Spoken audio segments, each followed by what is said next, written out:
gospodo, dobrodošli u prvu epizodu druge sezone podcasta Igrač s klupe na Rooftop YouTube kanalu. Prije nego što predstavim naše cijenjene i uvažene goste, htio bih se zahvaliti našim sponzorima, kao i uvijek, prije svakog podcasta zagrije nas Cug bar,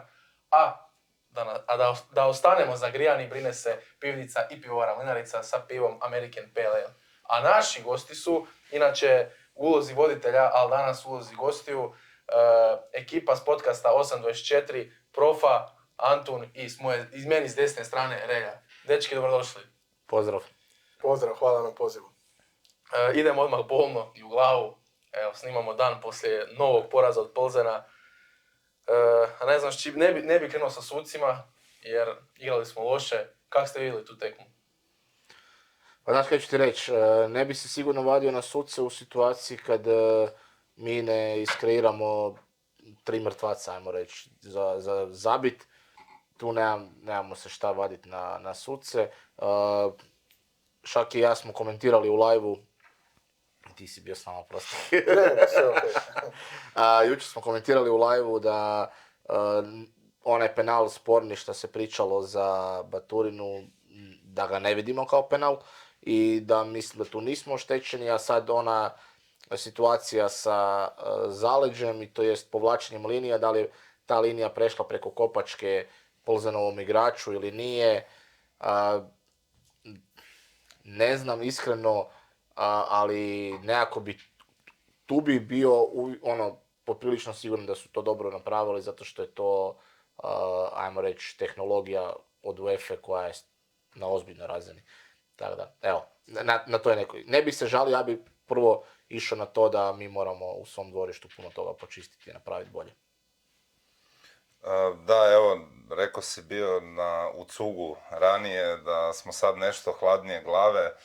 Iskreno mislim da sve do nedjelje ću biti u nekom stanju iščekivanja i sad ljudi koji će to gledat kasnije, nadam se, pošto ne idemo u live-u, imaju priliku gledati ovu našu muku trenutno. Nadam se da ću ovaj klip gledat sa smiješkom jer se desila u nedjelju poruka, ali drama općenito dan, drago mi je da smo zapravo na drugo gostovanje, da smo pozvani na neki kanal, ali pošto je... A prvi je bio neki neozbiljni podcast inkubator, tako nešto. Ne, prvo je bio Maki koji je zapravo naš prijatelj i Denis nas je pozvao, tako da je to više bilo onako preko veze pozivanje, a ovo je prvi put da nas je neko stvarno kontaktirao samo zbog nas, a ne preko veze, tako da hvala vam puno na pozivu. To mi je razvedrilo dan, a generalno, kako smo rekli na početku, osim toga se vežu loše vijesti, s time da jučer smo bili pričali da su to drame. Danas nas je zapravo sve šokirala vijest da je zapravo čovjek koji je gostovao mislim da je podcast izašao u utorak u zadnjoj osmici kod Denisa, trener Varaždina Mario Kovačević, da mu je dijagnosticiran rak, tako da to je eto malo čak i zasjenilo ove naše tužne misli oko samih utakmica, ali evo kažem, drago mi je da smo tu pa ćemo proći kroz više tema i naravno puna podrška Mariju Kovačeviću, a naravno pogotovo u nedjelju od 4:30. Da, za one koji ne znaju, Hajduk igra protiv Varaždina za vikend. Inače, Mario Kovačević, ja bih rekao, jedan rijetko pozitivan lik u HNL-u. Baš trener koji apsolutno svi vole. Je, i pa meni bio mi dosta... I njegov stil nogometa. Da, i onako ima taj, slično ko Samir Toplak, način izražavanja koji onako, kao po navodnicima, malo više zdravo seljački i time je više, meni još više simpatičan, ne da mi to ne paše. I odličan čovjek, nisam imao prilike s njim kontaktirati, ali doslovno sat vremena prije nego je ta vijest došla mi je Denis bio slao da je on predložio šta god mi trebali u smislu Vloglića da dođemo snimati treninge Varaždina, da treba nekog pitati od igrača, sve maksimalno i pristupačan i sve. Uostalom prvi aktualni trener na kanalu koji je 2 dana nakon utakmice kola, odnosno derbija, za njih definitivno sa Dinamom gostovo. Tako da svaka čast je to podrška. Idemo sad malo na ljepše teme, a to je vaš podcast. Prije 3 godine ste krenuli, ako se ne varam. Rekao sam u cugu baš da ostvarili ste san svake ekipe prijatelja da imaju svoj podcast i da se zajebavaju, da pričaju, a uključene su kamere. Kako je krenula ideja i otkud to ime 824? Mislim, očito otkud ime, ali zašto baš to ime? Pa evo, ja ću djelomično odgovoriti, pa dečki će vjerojatno imati nešto za nadopuniti. Podcast postoji od simboličnog datuma 24.8.2020. To nije slučajno. Znači, Profa je zapravo idejni začetnik, zato sam uvjeren da će on imati nešto za dodat, ali u biti kad smo odlučili u što krećemo i koja je nekakva otprilike ideja svega što želimo napraviti, u jednom trenutku je najveće pitanje postalo ne kako ćemo to napraviti, nego ok, kad ćemo se baciti na glavu, i tu je bila super onda odluka, inicijativa da prelovimo da to bude 24.8. Taj datum simbolički ima smisla zbog brojeva, to je jasno, a mi smo opet u glavama psihološki dobili neki rok do kad moramo baš nešto izvršiti. I jednostavno taj dan nije više bilo bitno jesu li mobiteli na stativima na hereni, da li ih samoljepljiva traka čvrsto drži, lete li muhe po stanu u kojem snimamo, jednostavno kako god bilo taj dan moramo to napraviti i to je to. Tako da evo, sad smo na nekakvih 3 godine i 3 mjeseca postojanja i baš smo jučer probili, kako mi to zovemo, milestone od 3000 subscribera. I baš smo napravili objavu na Instagramu koja je reflektirala zapravo kojom brzinom smo stekli prvih 1000, drugih 1000 i trećih 1000 subscribera. I onda sam u šali rekao kao kojom dinamikom se taj period skraćuje, da sad moramo do nedjelje doći do 5000 da bi održali taj tempo. Evo, to je priča. Kad smo tog skoka pretplatnika, Profa, ti si možda i najzaslužniji za to, jer tvoj live sa objavom videa Marka Livaje, koja nešto pjeva u Armadi, nebitno, taj live ima 55.000 gledate, view-a. Da. Kako se kaže na hrvatski? Da. I prenijeli ste svi apsolutno mediji. Da, ali mislim što se te striktno brojevne strane tiče, nije da je sad to toliko nešto prepozitivno za kanal bilo u smislu, pa čak i broj subscribera nije bio recimo rekordan, ili bio je tu negdje, mi smo dobili recimo 50 pretplatnika, sa ta monetizacija na YouTube-u i znate sami da je smiješna, ali zato smo dobili jedno 200-tinjak bijesnih komentara, tako da ne znam, nisam siguran da je što se tiče tog rasta baš sad to možda nešto pretjerano. Ok, ima ljudi koji, šta bi Denis rekao, će se vraćati na kanal da vide hoće li se opet nešto tako spomenuti, ali u svakom slučaju je bilo zanimljivo to sve iskustvo. Da li bi ga nužno ponovio, ne znam, ali naučio sam dosta o njemu, s time da eto, to će oni potvrditi. Dosta je tu ironična priča da sam zapravo baš ja to napravio, odnosno pustio taj video, zato što, osim što sam imao prilike upoznat Livaju i biti 2 puta u društvu s njim, sam ga uvijek branio, međutim skupljalo se, baš zato što sam ga branio u vezi tog videa, se skupljalo neko vrijeme to u meni i namjerno sam htio kad oni ne budu, zapravo to originalno trebala biti astrologija, što je format kad sam ja solo, da ne bi i oni bili izloženi napadima. Iskreno, sad ljudi nešto misle da, mislim, ja kad sam snimio imao sam osjećaj zbog svoje prezentacije da bi to možda moglo proći širu publiku od naših klasičnih podcast brojki, ali nisam zapravo išao sa tom namjerom i zapravo na kraju toga svega mi je jedino malo žao, ali puste ljudi svakakve snimke, pa naravno nikad ne znam šta će biti, ali eto, ajmo reći da su to mediji prenijeli i cijela poruka je bila oko toga Livaja pjeva i u vezi toga ja sam zapravo, ajmo reći, htio i to je jedno 15-minutni monolog gdje sam ja zapravo napadao medije jer sam smatrao da tu snimku, kao što su i potvrdili ljudi po komentarima, je imalo jako puno ljudi, nije se objavljivalo kao po meni još neke stvari koje nisam vidio razloga da se ne objavljuju i uglavnom od tog mog 15-minutnog monologa je, ajmo reći, na kraju ispalo druko livaju i skupljaju preglede, ali kažem, to tako obično bude, ali ko svaka vijest prođe to za 2-3 dana i eto, iako naravno svaki live uđe neko sa pitanjem kad će se spomenuti Livaje, kad će neki video od Livaje. Tko čini uopće podcast 824? Osim vas trojice, naravno. Nas trojica, Kristijan Šivak, to je znači Profin, bivši kolega, profesor iz škole također, koji je zapravo jedini koji dobno malo odskače od nas, on je nešto stariji, čak je nekim našim prijateljima i poznanicima predavao geografiju, ako se ne varam, a uz to on paralelno radi kao sportski komentator na televiziji i veliki je sportski i entuzijast i bivši profić, sad rekreativac, čovjek koji definitivno nam daje tu neku dodatnu dimenziju, ja bih rekao, u nekim sportovima koji su vezani uz trčanje, biciklizam, trekking i tako dalje.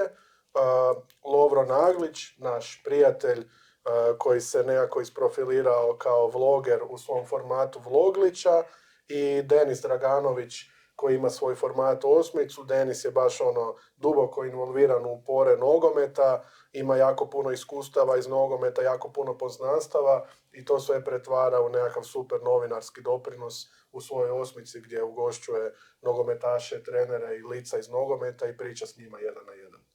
Vratit ćemo se na vas, sad se vraćamo na ružne teme, a to je Dinamo, nažalost. Pa pitanje sad koje su u zadnje vrijeme dosta spominje je to, je li Igor Bišćan prerano otpušten? To ti je On najprikladniji. Da, ja sam bio najveći zagovaratelj, ajmo reći, mislim najveći, sad to da ja kažem da sam nešto najveći, tada to je dosta diskutabilno, ali bio sam... Možda si bio najmanji. Najmanji, najveći. Zagovaratelj Bišćana, davnih dana još, jer sam smatrao da je po i trenerskom, da je njegova karijera u tom trenutku stvarno išla jednim jako lijepim putem, znači gdje nije preskakao stepenice, uzeo je Rudešu iz druge lige, uveo ga u prvu, otišao je u Olimpiju, tamo je uzeo dvostruku krunu, bio je u Rijeci, znači sve je to skok, uzeo je kup, otišao u mladu reprezentaciju, napravio jako lijepe rezultate s mladom reprezentacijom i mislio sam da je stvarno to vrijeme kad Bišćan treba preuzeti Dinamo na kao neku dugoročniju, da bude dugoročnija opcija.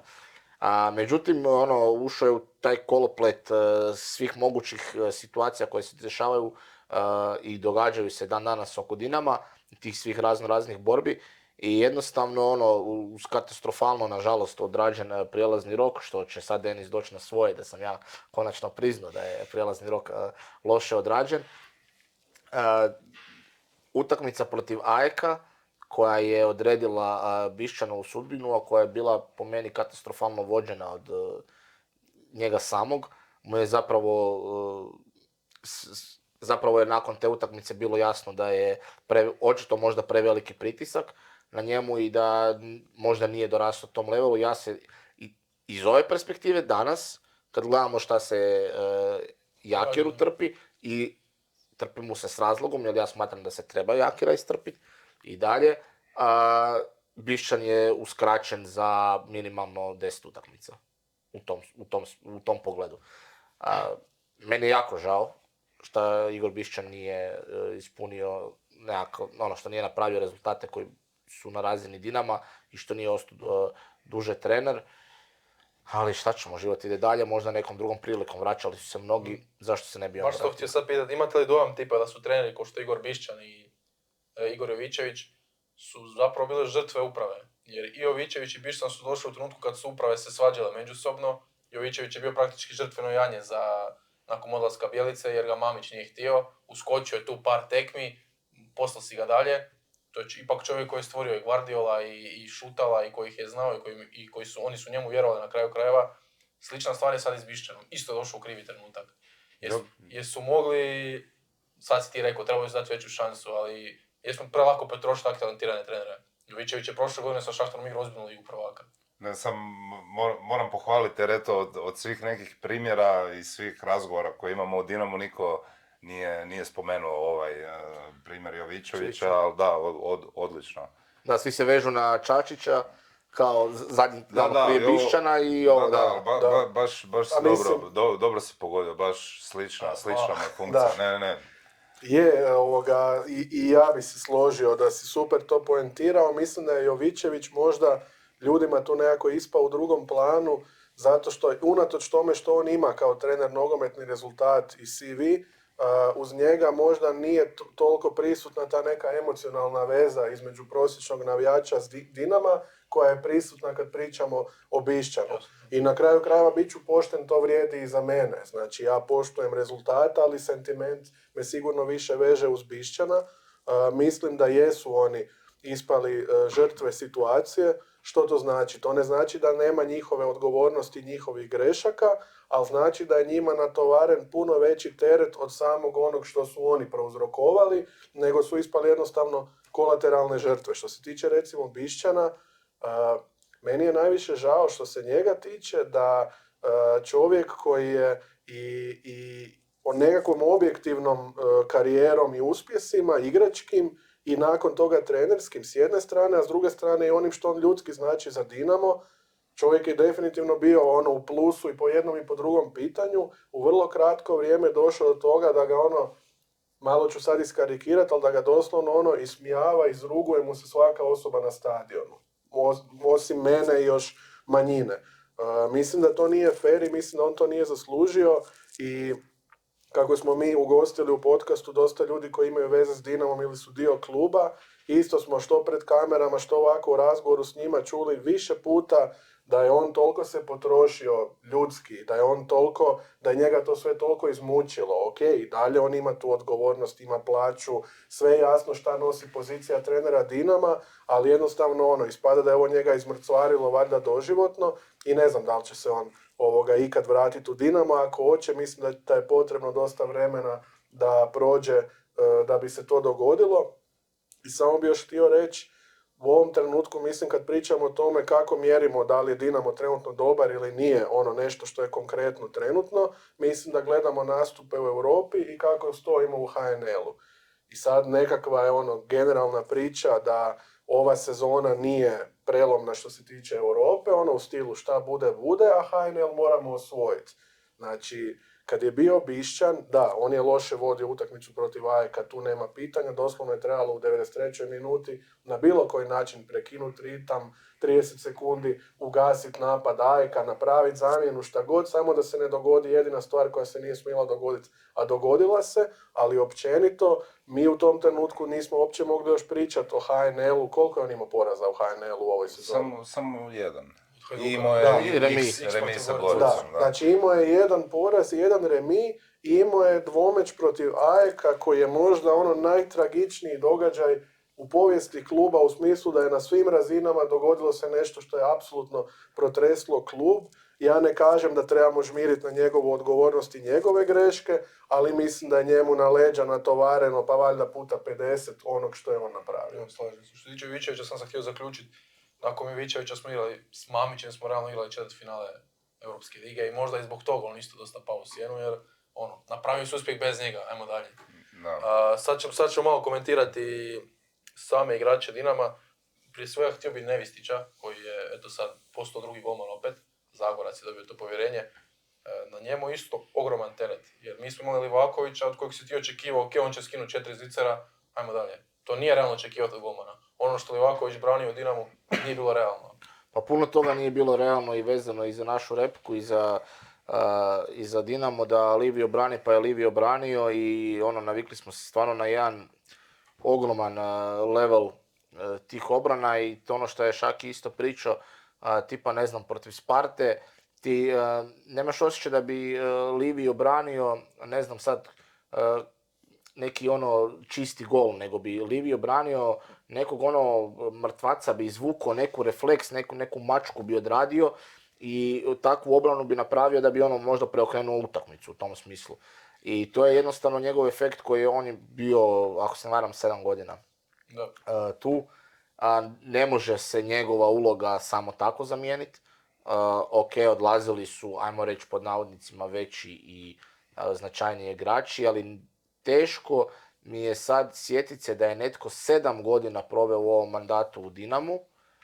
Znaš, to je jedino Ademi se može ući u tu kategoriju. I Zagorac.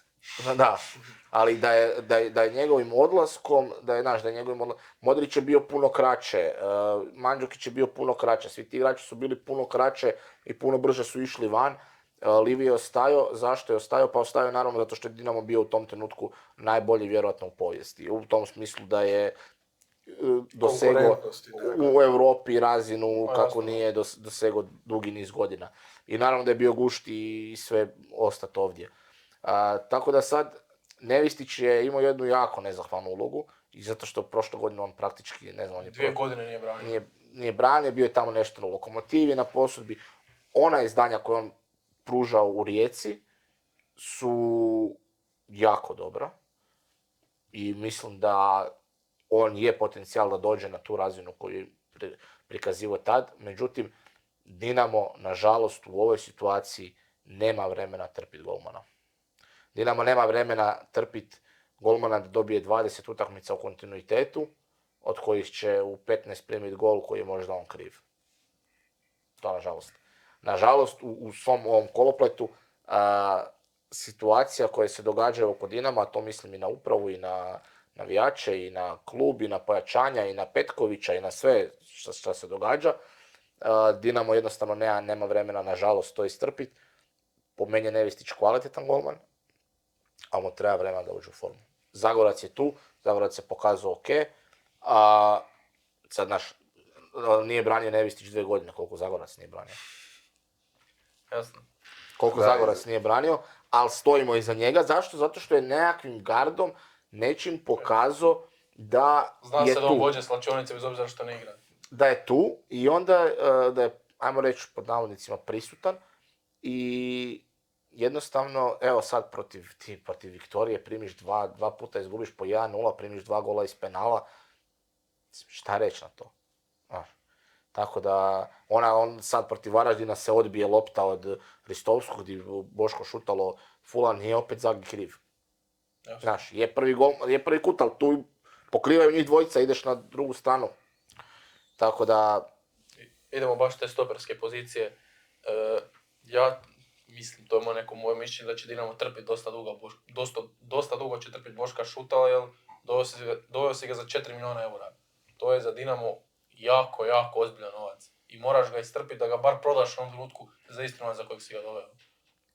Da, ja bi njih čak spojio bojicu, jer sam davno rekao da je moj najveći predlog da ako ne mogu njih dvojica ovako takav parti napraviti da dođu s nama, da se dobro resetiramo jednu večer, popričamo o svemu i da krenu dalje, zato što mislim da pogotovo kod Nevistića ima dosta problema sa te mentalne strane i evo sad kad opet razmišljam tu situaciju, opet ko je poput njih imao taj luksus da ga se čekalo, pa tog zapravo nije bilo, nego je to isto specifičnost ove zapravo sezone. I mislim, kad razmislimo, ok, dosta sam jučer došao isto do zaključka, njih dvojica, Nevistić i Šutalo, su plaćeni zajedno 7 miliona, ali evo, skoro pa su ove sezone napravili štetu od 10 miliona, doslovno. I sad, onak, taj omjer, nažalost, ja sam isto bio za to da ih se istrpi, ali mislim da su dobili dosta stvarno prilika i u ostalom, kažem, i za Zagorca dok ne skiksa ne bi to mijenjao, a u stoperima zapravo vidimo, evo ljudi dosta kritiziraju Maura Perkovića jučer za izvedbu, mislim dečko je debitirao prvi puta na stoperskoj poziciji u europskoj utakmici, ima 20 godina, meni je pokazao i dobrih stvari i sad ti kad razmisliš, ako on recimo, pa šta nije bolje njega istrpiti jer on možda postane igrač koji će vrijediti, biti prodan za 5 miliona, a za Boška, eto, glavno njega si doveo za 2 miliona eura, to isto. Da, ne, znam da jesi, ali u jednom trenu moraš prihvatiti da je to, da nema tu, kako se to u ekonomiji kaže, kad rizik, kontrola rizika mora biti, zato što izgleda, ne izgleda mi kao da će on uskoro proigrat. I eto, ovo što si ti danas rekao, znaš, kao sad Mio Nevistiću, to kak je njemu teško, pa Zagorac, kako ste rekli, sjedi već 7 godina i uđe. Tako da mislim da je kod obojice dosta stvar glave i ja bi ih stavio po stranu i onda im dao prilike i vidio da li oni tu kad uđu pokažu da nešto drugčije. A nažalost, eto, nemamo vremena, prevelika je panika čekat ikog. Nećemo čekati više ni Ukrajinca, Mihalčenka, koji je doveden isto oko veliko pojačanje. Meni iskreno nije bio toliko loš da ga se sad potpuno otpiše, ali očito je otpoj svih mogućih kombinacija da se neće vraćati na teren. Kakav je vama dojam ostavio? Pa meni je nekako bio nedorečen cijelo vrijeme. Kažem, to je sad jako osjetljivo razdoblje i sad je jako teško tu doći, podvući crtu, znaš ono, koja je granica do koje toleriramo, a koja je granica gdje ćemo sad presjeći, reći ne, dosta je, ispadaš iz ekipe. Tu isto trener nekad možda koristi metodu da na primjeru jednog igrača pošalje poruku drugih 5 igrača koji su se možda našli u toj zoni. Ja bi samo rekao, to je čak možda više komentar za Nevistića nego za Mihalčenka. Znači, mi smo sad na nekakvom još uvijek niskom postotku sezone i odigranih utakmica. Nevistić, pa mislim, nije kraj svijeta. Ako ti nakon 5-10 utakmica gdje si krenuo u sezonu kao prvi golman završiš na klupi, pa imaš hrpetinu treninga sigurno, a sigurno i koju utakmicu u nastavku sezone gdje ćeš imati priliku pokazati da zaslužuješ povratak na to prvo mjesto, znači kao prvi golman, i mislim da jednostavno ne trebamo se u ovim situacijama postavljati kao da si ili neupitni prvi golman ili da si odmah roba za otpis i da odlaziš iz kluba. Nama trebaju 3 golmana i svako će dobiti priliku ovisno o tome koliko će zaslužiti, to je to. Idemo sad dotaknuti se Brune Petkovića, apsolutno ono što drago, što je Dinamo loš ili nema Petkovića, igrača kojeg se pljuvalo, kojeg se govorilo da je ljenčina, da je prevara, da ne doprinosi ničemu. Evo, ovo je realnost Dinama bez Brune Petkovića. Njega nema već mjesec dana, mjesec i pol, Jakir u tih mjesec i pol nije uigrao momčad bez Petkovića. Po meni je to najveća Jakirova mana. A da, Ok, nije on slagao ekipu, sve razumijemo. Ne, znam, ali ja isto razmišljam koliko je, s obzirom da 30.9. je bio taj derbi na Poljudu kad se ozlijedio, koliko je to puno ili malo vremena za nešto što je funkcioniralo zadnjih zapravo 5 godina i oslanjalo se, to ne znam, ali ovo što si rekao jučer je neko u live chatu, zapravo ne neko, naš Dodo, pozdrav Dodi, i molim sve, pogotovo naše fanove koji ovo gledaju, da se obavezno subscribe-aju na kanal Igrač s klupe i daju podršku. Rooftop Media. Aha, sorry, pozdrav, da. Podrška stoji u redu. Da,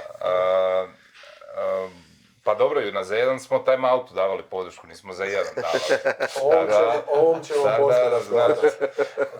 Dodo je bio napisao da li će se sad desiti ako Bruno dođe, i što znaš nije nemoguće jer se čovjek vraća iz ozljede, recimo da sad ga svi čekamo ko gladni vodu, žedni vodu, ali kao ako on sad dođe i bude recimo loš, hoće li opet biti pljuvačina na Brunu i on ni kriv ni dužan, da citiram Dodu, biti kao kriv za nešto.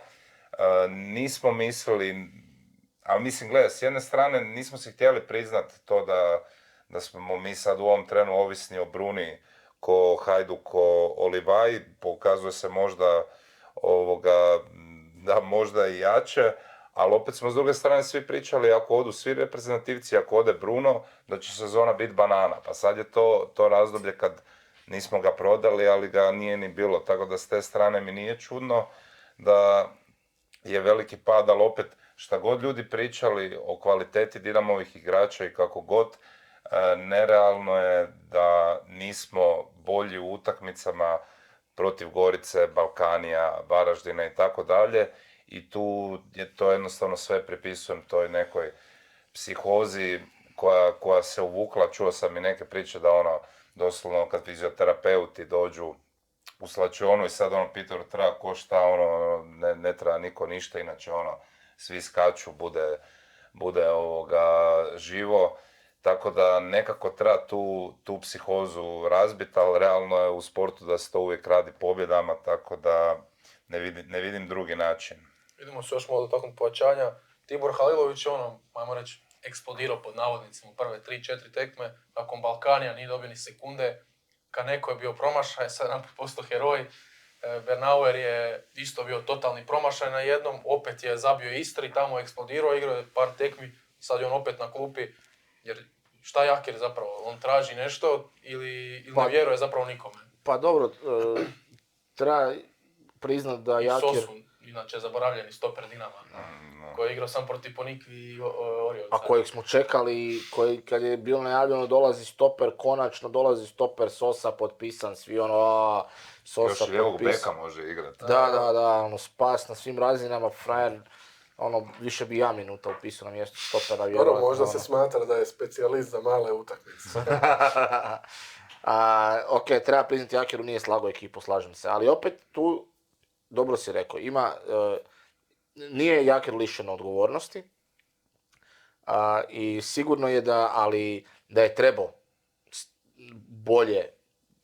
naći bolja rješenja za određene situacije, pogotovo ove u smislu kad nemamo Petkovića, ali da Dinamo treba jedan veliki remont, to sigurno treba i da li će se taj remont dogoditi na zimu ili neće, to ćemo vidjeti, ili na iduće ljeto.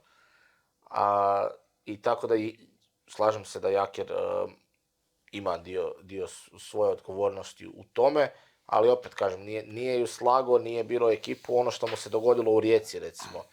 Jakir je došao u Rijeku i oni su bili katastrofa živa. Predzadnji su bili. Da, i šta je čovjek imao? Imao je tad svjetsko prvenstvo. 2 mjeseca. Čovjek je imao 40 dana priprema. Čovjek je počistio lijepo roster, doveo igrače koje je mislio treba dovesti. 40 dana treninga i došli su i pregazili su drugi dio HNL-a. Statistički bili po bodovima najbolja ekipa. Da, znači, i sad, da li čekati taj moment da se to može dogoditi u Dinamu, da dobije vrijeme za pripreme, da se prave pripreme naprave, ali to ono što Šaki kaže, zima je užasno daleka. Užasno daleka. Meni će biti jako žao, ali vjerojatno sa nepobjedom u Rijeci. A i mislim da je ključno što zapravo smijeni svakog trenera kad što više pričamo, kad izgube povjerenje slačionice.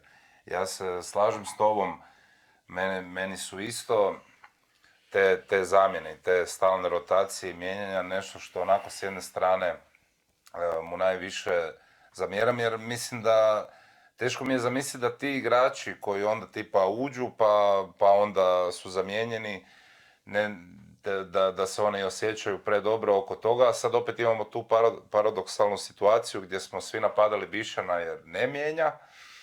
Sad je Jakir i sad možda zapravo može i doći na ono Bišanovo gdje on zapravo nije smatrao da ima ko uća da bi podigao kvalitetu. S druge strane, tu je i on izgubio slačionicu na taj način i zbog svog tog garda, kažem, kad ste vi ste bili više pričali o Bišćanu, mislim da se desi taj moment kad vidiš da je čovjek slomljen, da je vrlo teško vratiti slačionicu, jer slačionica tebe mora slijediti u rat ko vojskovođu. Sad, Jakir, što vidimo sa sve više svojim emocijama i jučer da je onaj gol kad je bio onaj gol koji je na kraju sviran zaleđe, vidjeli ste onaj kadar njega u mraku tamo vodu pije i proživljava čuda. S druge strane, eto, ne bi tu dao sud da li slačionica je uz njega ili ne, jer opet desila se ta Lokomotiva, bila je strašna utakmica, grozna, ja sam bio siguran, žao mi je Jakire da si znaš, da si mi brat, gotovo je, idi.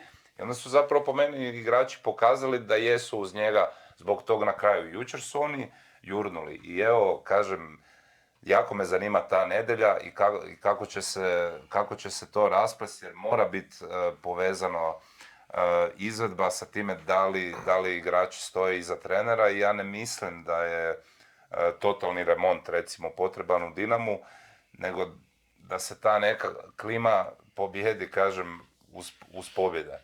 Kad smo kod te nedjelje, Rijeku vodi Željko Sopić, čovjek koji bi, nabrio ne znam koga na šta i što možemo očekivati te nedjelje. Ajmo hipotetski gledati da izgubimo tu tekmu, jer Jakir, ti si rekao, Jakir odlazi, onda sigurno ko bi ga mogao zamijeniti eventualno i ako pobjedimo, je li to ta onda tekma koja će pokrenuti sve? Pa pričali smo dosta mi u našem podcastu i nekako je zajednički stav da ako izgubimo da je to Jakirova zadnja utakmica u Dinamu.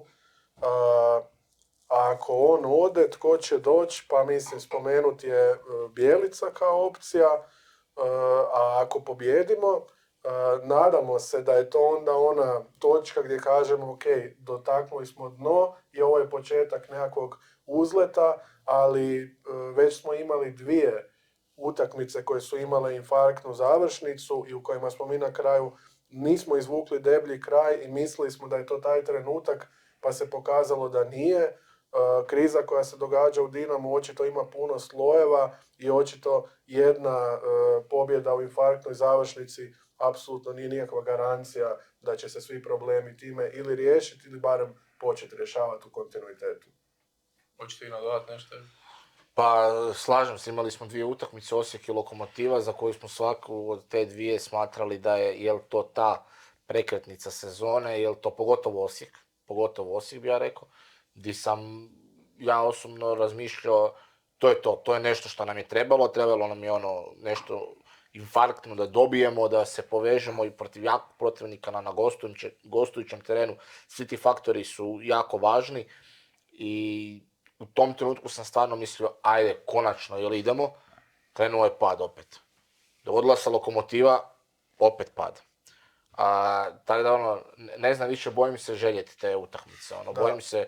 Bojim se zaželiti da dobijemo nekog opet u infarktnoj završnici, da ćemo sljedeće 3 izgubiti. Mislim, u svemu tome ima jedna dobra stvar, a to je da je Dinamo kolektivno, znači igrači, cijeli stožer, svaki put kad smo zabili gol u zadnjim minutama, svaki put kad smo pobijedili u zadnjoj minuti, po reakcijama ti vidiš koliko je njima stalo. Iako to nije nemojmo to uzimati zdravo za gotovo, to se može u 5 minuta urušiti i da se taj neki sentiment promijeni. A isto tako treba uzeti ulogu medija u obzir, treba uzeti u obzir i ulogu publike, znači tako je i stvorena cijela fama oko Kaneka. Znači čovjeka nisi u životu gledao i smijavaš ga mjesec dana. Nakon toga on odigra jednu utakmicu, sad je on spasitelj Dinama. Pa on nije ni jedno ni drugo, on je negdje između. Ja ti kažem da će sigurno Kaneko ponovo biti predmet sprdnje u publici Dinamovoj. Hrvatskoj, da se ne navijača Dinama, nego hrvatski javni prostor, Kaneko će opet biti predmet sprdnje, zato što olako idemo u senzacije i olako idemo u euforiju i u depresiju i tako dalje. On je negdje između, nije slučajno u Dinamu, ali ne možemo graditi cijelu priču na njemu, jer je novi igrač, jer ne zna pričati hrvatski jezik i zato što vjerojatno nije Leo Messi, vrijeme će pokazati, ali vjerojatno nije. Kako si se fino ogradio, svaka čast. Pa gledaj, ostane Messi, ja sam miran. Spominje se to nedovoljno guranje mladih snaga, tipa Luka Vrbačić je briljirao juniorima, odigrao je par tekmi za Dinamo i na pripremama navodno bio jako dobar. Nije dobio ozbiljne minute u seniorskom nogometu. Ok, kad su Dinamovi juniori dobivali najviše šanse kroz zadnjih, ajmo reći, 10 godina? Kad smo bili rupa u Europi. Ne kad smo bili rupa u Europi, ne. Mi smo tad igrali ozbiljan nogomet u Europi i sve. Znači, do Bijelice, ok, znači mi sa Bijelicom kreće uspon u Europi i tu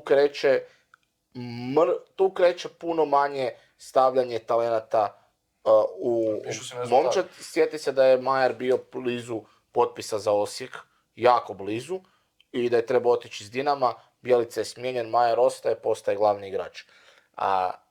Ali ono što je Dinamo radio davnih godina je da bi kroz jesen sa prvom momčadi stekao i dovoljnu bodovnu prednost i u Europi igrao svoje šta je treba igrati ili Ligu prvaka ili Europsku ligu, nebitno. Proljeće prije Bjelice nismo imali i već bi imao dovoljnu zalihu bodova i svega i onda si ti mogao u tom drugom dijelu i trpit i Bartola Franjića na lijevom beku, koji nema veze s lijevim bekom, ali Bartol Franjić igra.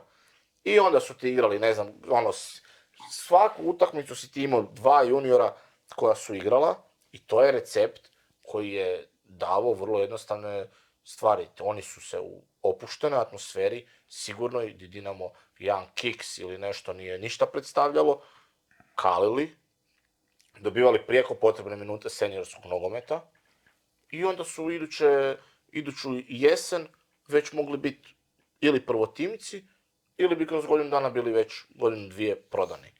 Tako da to je nekakav Dinamov recept ali to je sve se događalo prvenstveno te prilike i sve su se događale na proljeće. Na proljeće je Dinamo puno više dao prilika igračima, mladim, tako da naravno ovislo je o konkurenciji zato što Hajduk i Rijeka nisu mogli primirisati.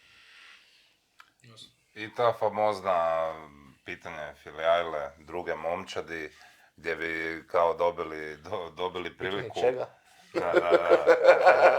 Baj, Filajla. Ne znam kojem klubu priča. Da. Ne, ali pazi, ne mora to biti Lokomotiva ko prije, nego dovoljno da je, pa mislim šta Andy Bara radi sa Kustošivom koja je sad jasno. pala u 3. ligu. Mislim, šutalo se Kalio u Istri, recimo. Pa da, pa ne, pa bilo bi čisto okej, pa evo, neka sa Dubravom naprave dogovor sa bilo kim da je profesionalno ozbiljni nogomet, da imaju. Sad ovo što si rekao za Vrbančića, mene iskreno nije me toliko oduševio što sam ga gledao na Ramljaku protiv Hajlete Ponikva i u Orioliku, ali naravno da bi mu dao priliku. Sam je problem, recimo, ako smo negdje, po meni, ako možemo to reći za neki red, onda je to vezni red. Sad tu je malo teže i za njega, recimo i za Čajića. Zanimljivo mi je pratiti šta sad Koščević se zove, ako se ne varam. Zlatan. Koji je u zadnje vrijeme i u nekom vrućem nizu pogodaka i tako dalje, ali je problem je, kažem, di dobiti priliku, eto imali smo, ne znam, Frana Topića. Eto, točno to, kad je Fran Topić dobio priliku? Da, i sad ništa, i sad je eto situacija gdje je on otišao u Rudeš, gdje u zadnje vrijeme je počeo igrati to na poziciji koja on stvarno je, a ne tamo gdje je dobivao kod Bišćana priliku u napadu. I vidjet ćemo, ali sigurno da se ta druga momčad treba riješiti, da bi bila neka prelazna stepenica gdje bi igrali, jer opet, ne znam, mislim, kak bi rekao, sumnjam da u Rudešu, a ja sad razmišljam, dvoumi se od odgovora, jer to može biti dvosjekli mač za igrača, znaš, kao briga u Rudešu ljude za Topićev razvoj i za Dinamo.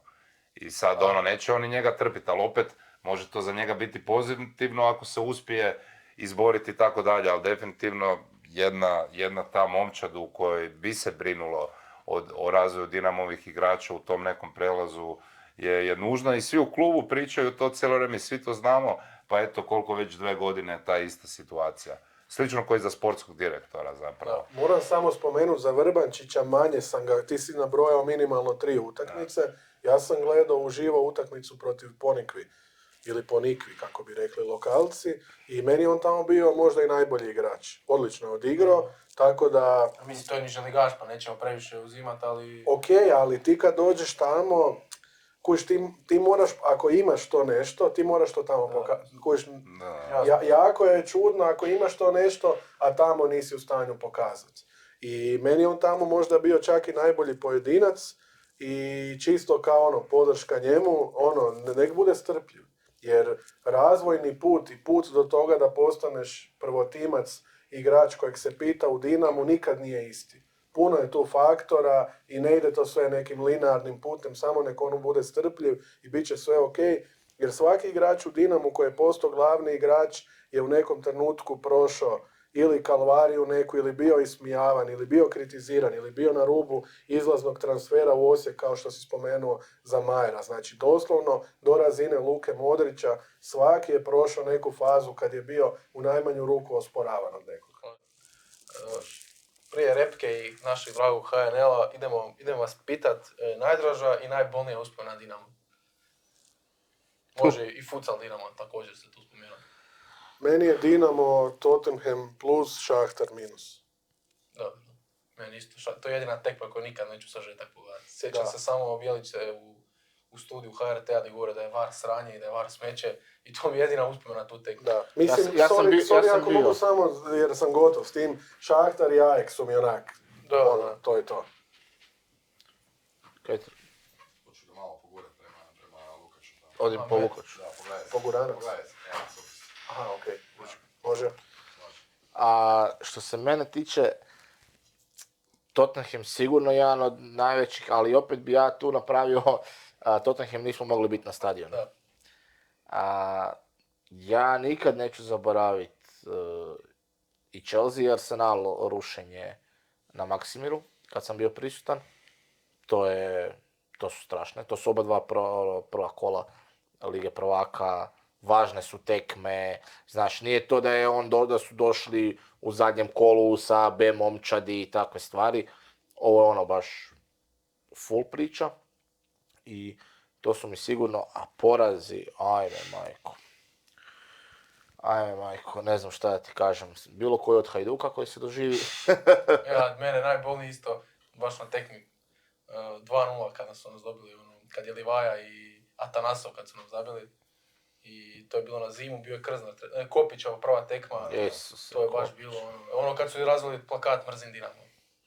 Aha. To je ta tekma. Aha. To je ono, zbog toga i... Dobro, na kraju smo uzeli naslov, Bogu hvala, ali baš je ta tekma bila ono, sjećam se ono, šok ono, izgubili smo Hajduka, jebote, koji vrag.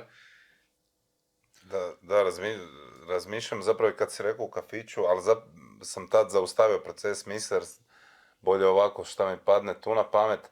A ne znam da je bio svježa lovo protiv Ajaka, me stvarno ubilo. To mi je ono, sigurno, ono, užas. Sad ono, ne znam, onaj Heerenveen je bio katastrofa, jer tu zapravo, evo što se tiče tih europskih, kad je bila, tad smo bili klinci i onda gledaš, Dinama nije bilo nigdje, ja nisam pamtio onu ligu prvaka 90-ih, mi jednostavno nismo postojali i onda svaka neka prilika za nešto je bila velika, pa zato isto nekim tim slijedom bi rekao da sam bio najoduševljeniji, makar nije bilo pred domaćom publikom kad smo taj Ajax bili prošli. Sjećam se sad Nik Titanik koji je na sudu sa Antolićem trenutno je bio napravio između dve tekme, a neka kao karikatura neke domaćice koja ima sredstvo za čišćenje Ajax i ono kao mrlja Dinamo, kao ide pobrisat.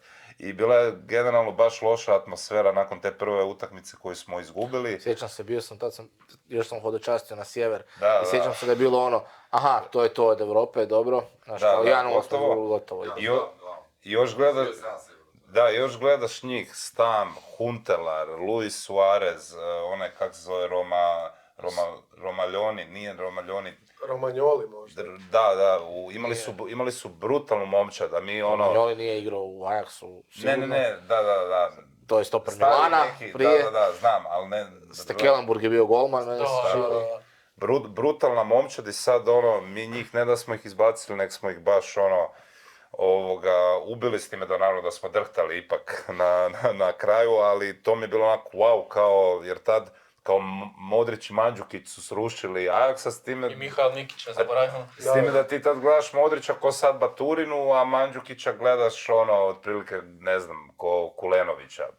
Ne sad doslovno, ali cca i to mi je baš bilo čudo. I jedan moment koji mi je užasno bio drag, a ne specifičan, a to je kad smo zabili City u gol. Kad je Olmo zabio, ja sam na taj tren iskreno mislio da bi mi mogli pobijediti City, da mi idemo dalje. I taj moment koji nije dugo trajao, mi niko neće oduzeti i bio sam ono preponosan i prenahajpan u tom momentu. I s tim kakvim golom je, Da. kakav gol je ovo Stojanović zabio. ili Ketrin, možda Kođer. Neko od njih trojice. Mislim da je Teofil. Da. Meni je ona tekmih isto kad mi pada na pamet, nevezano za Bjeličinu eru, je Samir i Malmo. To mi isto ono tekma ko nikad neće. Samir Villarreal. I Samir Villarreal, da. To su... Da. Je. Bjeličine ere isto. Dobro, znaš šta ti je Malmo? Malmo ti se ne pamti po Samiru, Malmo ti se pamti Po Kelavi. Sveti Ivan Kelav. po Kelavi i po ovom reporteru HRT-a, kako se zove, Hrengeku. Šta su ga poslali i kao, kako komentirate pobjedu Dinama nakon ovakve predstave, a Jurčić? Kakve predstave? I onaj, da sam se sjetio, onaj kad je Vaha izgubio od Pauka i Igor Bišćan. Da, Igor Bišćan kojeg smo spominjali, koji je igrao odličnu sezonu, je bio s Higso tu, taj isto poraz. To kolo prije sami promašaj penal protiv klub Riža 0 Tako je, da. Ali s istoka tekma Spartak, ono kad je magla bila, to je... To je, pa šta je prije Spartaka bilo? Famozna preskonferencija. Mi imamo utakmicu stoljeća, a vi pišete o ne znam nečemu. Ali to je Moskva. Da, ali on misli na Trnavu. On misli na Spartak Trnava. Kad je bila magletina, ona. Da, i tad sam snimao film, da. Isto. Bio sam tad na zapadu, ono je bio jedinstven doživljaj utakmice. Ja sam bio na istoku, ovaj gol tamo Oršica 3-1 i niko ništa, sam čuo još neki lagani pljesak sa zapada i onda je speaker nakon valjda 2 minute rekao da Oršic zabio za 3-1, onda ludilo totalno. Ali zahvalio bi se, pošto sa istoka nisam vidio više manje ništa, zahvalio bi se ovim putem Bruni Petkoviću jer je izveo jednu od svojih najboljih minijatura ikad uz samu liniju prema istoku. I to je valjda jedino što se moglo dobro vidjeti. Brunina minijatura, kako se rekao, ja pamtim kad smo Plzen dobili, nekad smo i Plzen dobijali, kad je skinuo dres i dao Mili Horvat i rekao okada, ono kad smo izbacili Plzen. Tu mi je ostao, tu sam rekao, taj čovjek je doktor za mene, znači tu me dobio. Sad idemo na HNL malo. Idemo s ovim najaktualnijim, a to je ova izjava Maloče koja je isto dosta u medije izašla.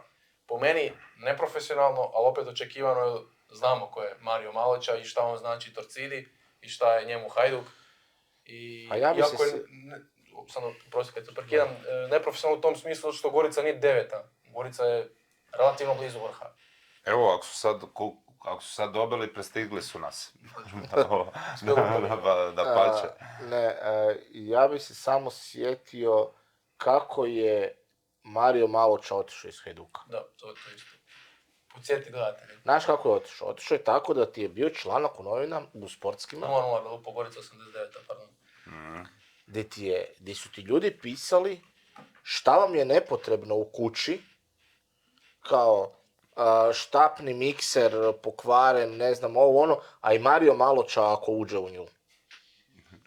Članak u sportskim novinama. Denis meni kaže, stari, ili moguće ovdje za kapetana Hajduka ovakav članak ide. U najgorem periodu povijesti Hajduka. I to mislim da ne, da li je to, možda ću krivo reći, da li je Jurica Radić čak ili ko, ali dolje njihov neki novinar. Ljudi su ga ismijavali. Oni su se toliko rugali s njim. Da je to ono, da je to nešto najbolje što se može dogoditi. Sad pljesak, heroj, hajdučko srce. Ja gledam ono, ok, čovjek je bio kapetan dugo godina, sve stoji. Ali tjerali ste čovjeka, znači to je bilo ekstremno ružno. Baš jako ružno. Ali dobro. A što se tiče same njegove izjave, ja ne znam šta mi je smiješnije. Najava kazne, da će ga prijetnja da ide van iz kluba i to da mora platiti pice. Evo, sad stvarno ne znam šta je apsurdnije. Dobro, to je damage control, sjetio sam se koju sam riječ. To je kao trebalo biti polušaljivo. Da, pa meni onak prva reakcija mi je bila puno oštrija nego ono što zapravo mislim. Prvo sam pomislio kako može ozbiljan, profesionalan igrač koji nije klinac, nego ima iskustvo uopće to reći, ali onda opet kad staviš to u kontekst, ne možeš baš zanemariti ko je to rekao i šta je on u životu napravio. Ja mislim da je on profesionalac i ja mislim da igra u zadnjem kolu, evo, ovo je moje mišljenje iskreno, neće se svako složiti, ja mislim da on kao igrač Gorice u zadnjem kolu igra protiv Hajduka, utakmici koja direktno odlučuje. Ja vjerujem da bi on odigrao 100% odgovorno prema Gorici i 100% profesionalno i na kraju dana to je ono što je najvažnije. On je zapravo i u svojoj ovoj izjavi naglasio da je on profesionalac i da on zna za kog igra i da teren najbolje govori za njega. Možda bi bilo malo spretnije samo da je rekao ako Gorica ne bude u konkurenciji na kraju prvenstva za osvajanje prvog mjesta, u tom slučaju su moji osjećaji vezani uz Hajduk jer je to moj klub u tom stilu. Ovako je malo ispalo nespretno, ja ne bi to na njegovom mjestu rekao, da sam u nekim slučajem PR savjetnik bi mu savjetovao da to ne kaže, ali s druge strane to nije rekao neko ko će doći sutra na teren i odigrat kao papak i ko neće znati u kojem dresu igra. Na kraju kraja odigrao je jako dobru utakmicu protiv Hajduka, ono kada je Gorica dobila. I to je on sam ko argument rekao da mu nema ko s te strane reći. Ja bih samo podsjetio na još jednu stvar vezano za Maluću koja se zaboravlja, a to je da je on u podcast inkubatoru prije nekih pol godine, ili kad je to bilo zapravo aktualno, rekao istu stvar vezanu za megafon i uzimanje i onih pjesama upućenih Šibenikovim navijačima o Marku Livaji. U stilu doslovno je rekao ko Robe Prosinečki da smatra da reprezentativac to ne smije dopustiti. A to je eto isto nešto što je, siguran sam da ova torcida koja je pljeskala u Zagrebu da im je ovoga promaklo. Ali kužim njega, a još u cijela ironija u tom svemu što je on zagrebački dečko. Dobro, Hajdukovac Sin od mu je početka. da. Da. Ali, Sin mu je Niko, mislim da je čak i rekao inkubator po Niki Krančara je dobio ime. Ali kao kad je igrao u Hajduku, po tome. Idemo malo brzo proletiti sad kroz HNL neke klubove. Idemo Rijeka i softball, kako ga nazivaju. Atomski nogomet, Rijeka koliko ima, 20 udaraca u prosjeku po tekmama. Ne zabijaju baš previše, po meni je tipa kasnije ćemo se dotaknuti Dalićevog poziva. Nema mi smisla predpoziv Ivanoviću, a Pašalić koji nije ni na predpozivu, totalna glupost, ali dobro. Kog bi izdvojili iz Rijeke? Po meni je Selahi možda i ključni igrač. Kog bi uzeli recimo u Dinamo iz Rijeke? Ma dobro, u ovoj situaciji cijeli napad valjda, ali dobro. Rijeka je napravila, to je jasno čija je zasluga i ko je to selektirao i odabrao te igrače i doveo ih i svaka čast na tome. I nadamo se da će to isto napraviti i u Dinamu na zimu. Posloženi su, apsolutno, Sopić je preuzeo, u prvoj utakmici su, prva utakmica Sopićeva i Jakirova u HNL-u je bila međusobni dvoboj i bilo je dosta zanimljivo zato što je tu Sopić vadio u 20. minuti Vegu van, bacao bočice u klupu, onda uveo igrača pa ga izvadio van. Znači, napravio je, ajmo reći, polucirkus, di sam ja rekao, stari moj, ovo ti ne mre proći, nema šanse. Ali opet, očito je bio kontraefekt i dobio je ekipu. I skupili su se, nastavili su dobro, ali šta ti se događa? Događa se to da Rijeka preuzima prvo mjesto tablice i nakon toga imaju 2 remija.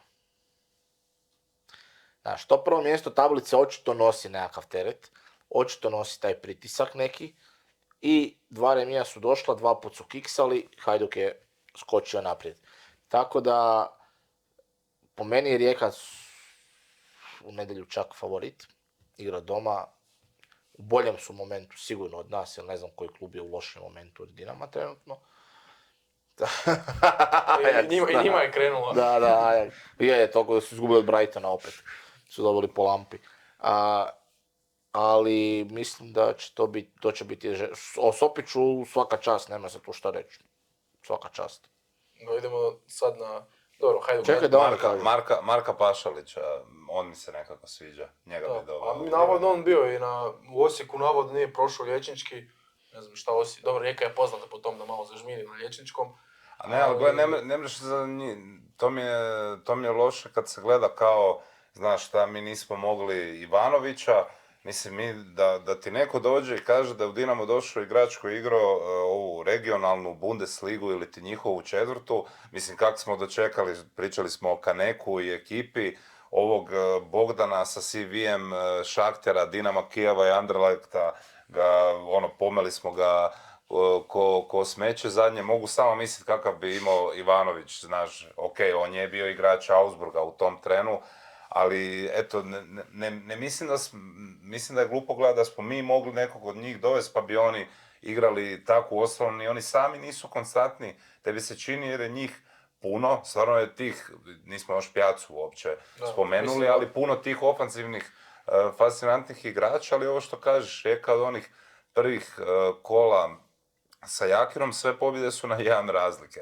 I zapravo i ti igrači se trebaju zapravo još dokazati, ja sam apsolutno za mislim, budimo realni i nadam se da će to tak biti, da je audicija za Dinamo među tih 4 mlada talenta tamo i da apsolutno jesam sa te strane uzbuđen, uvezano za njih, ali...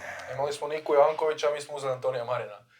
Da, ja sam... Ne, nismo mi uzeli, a i oba dvojica su bili naši, ajmo to tako reći, Dinamo i tako. dali smo Ali Jankovića, Marina smo odrekli smo se jednog, a zadržali drugog, a možda bi bilo... Ali znaš koliko je takvih igrača koji ti u klubovima i poput Rijeke i Gorice i bilo di igraju strašan nogomet i igraju odlično i brojke su im fantastične. Josip Drmić, recimo.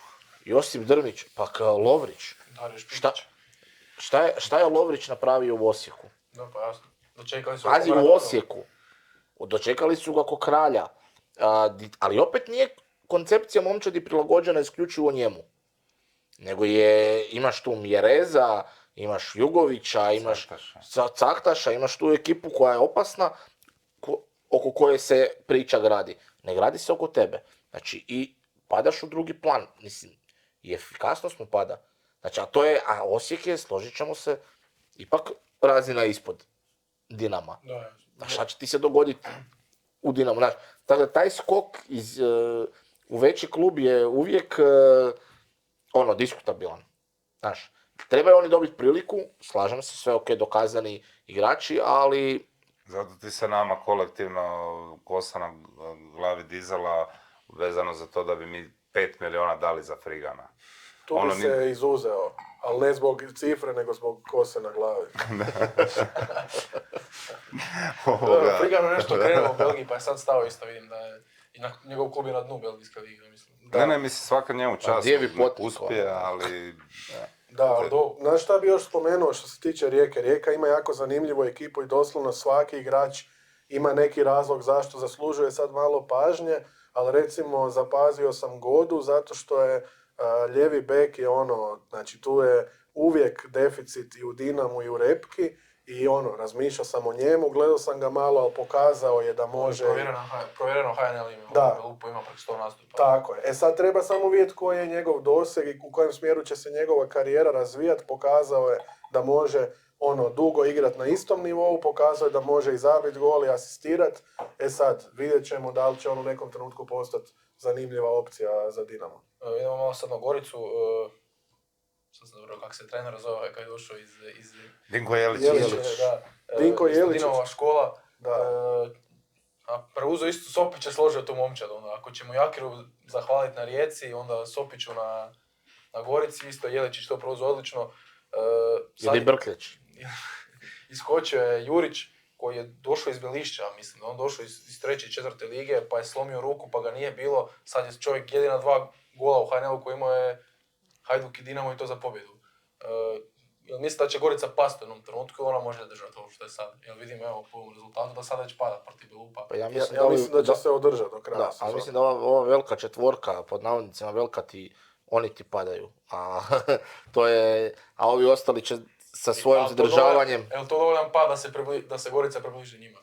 Pa da li se približi borbi za naslov, sumnjam. Za Europu prije svega. Zašto?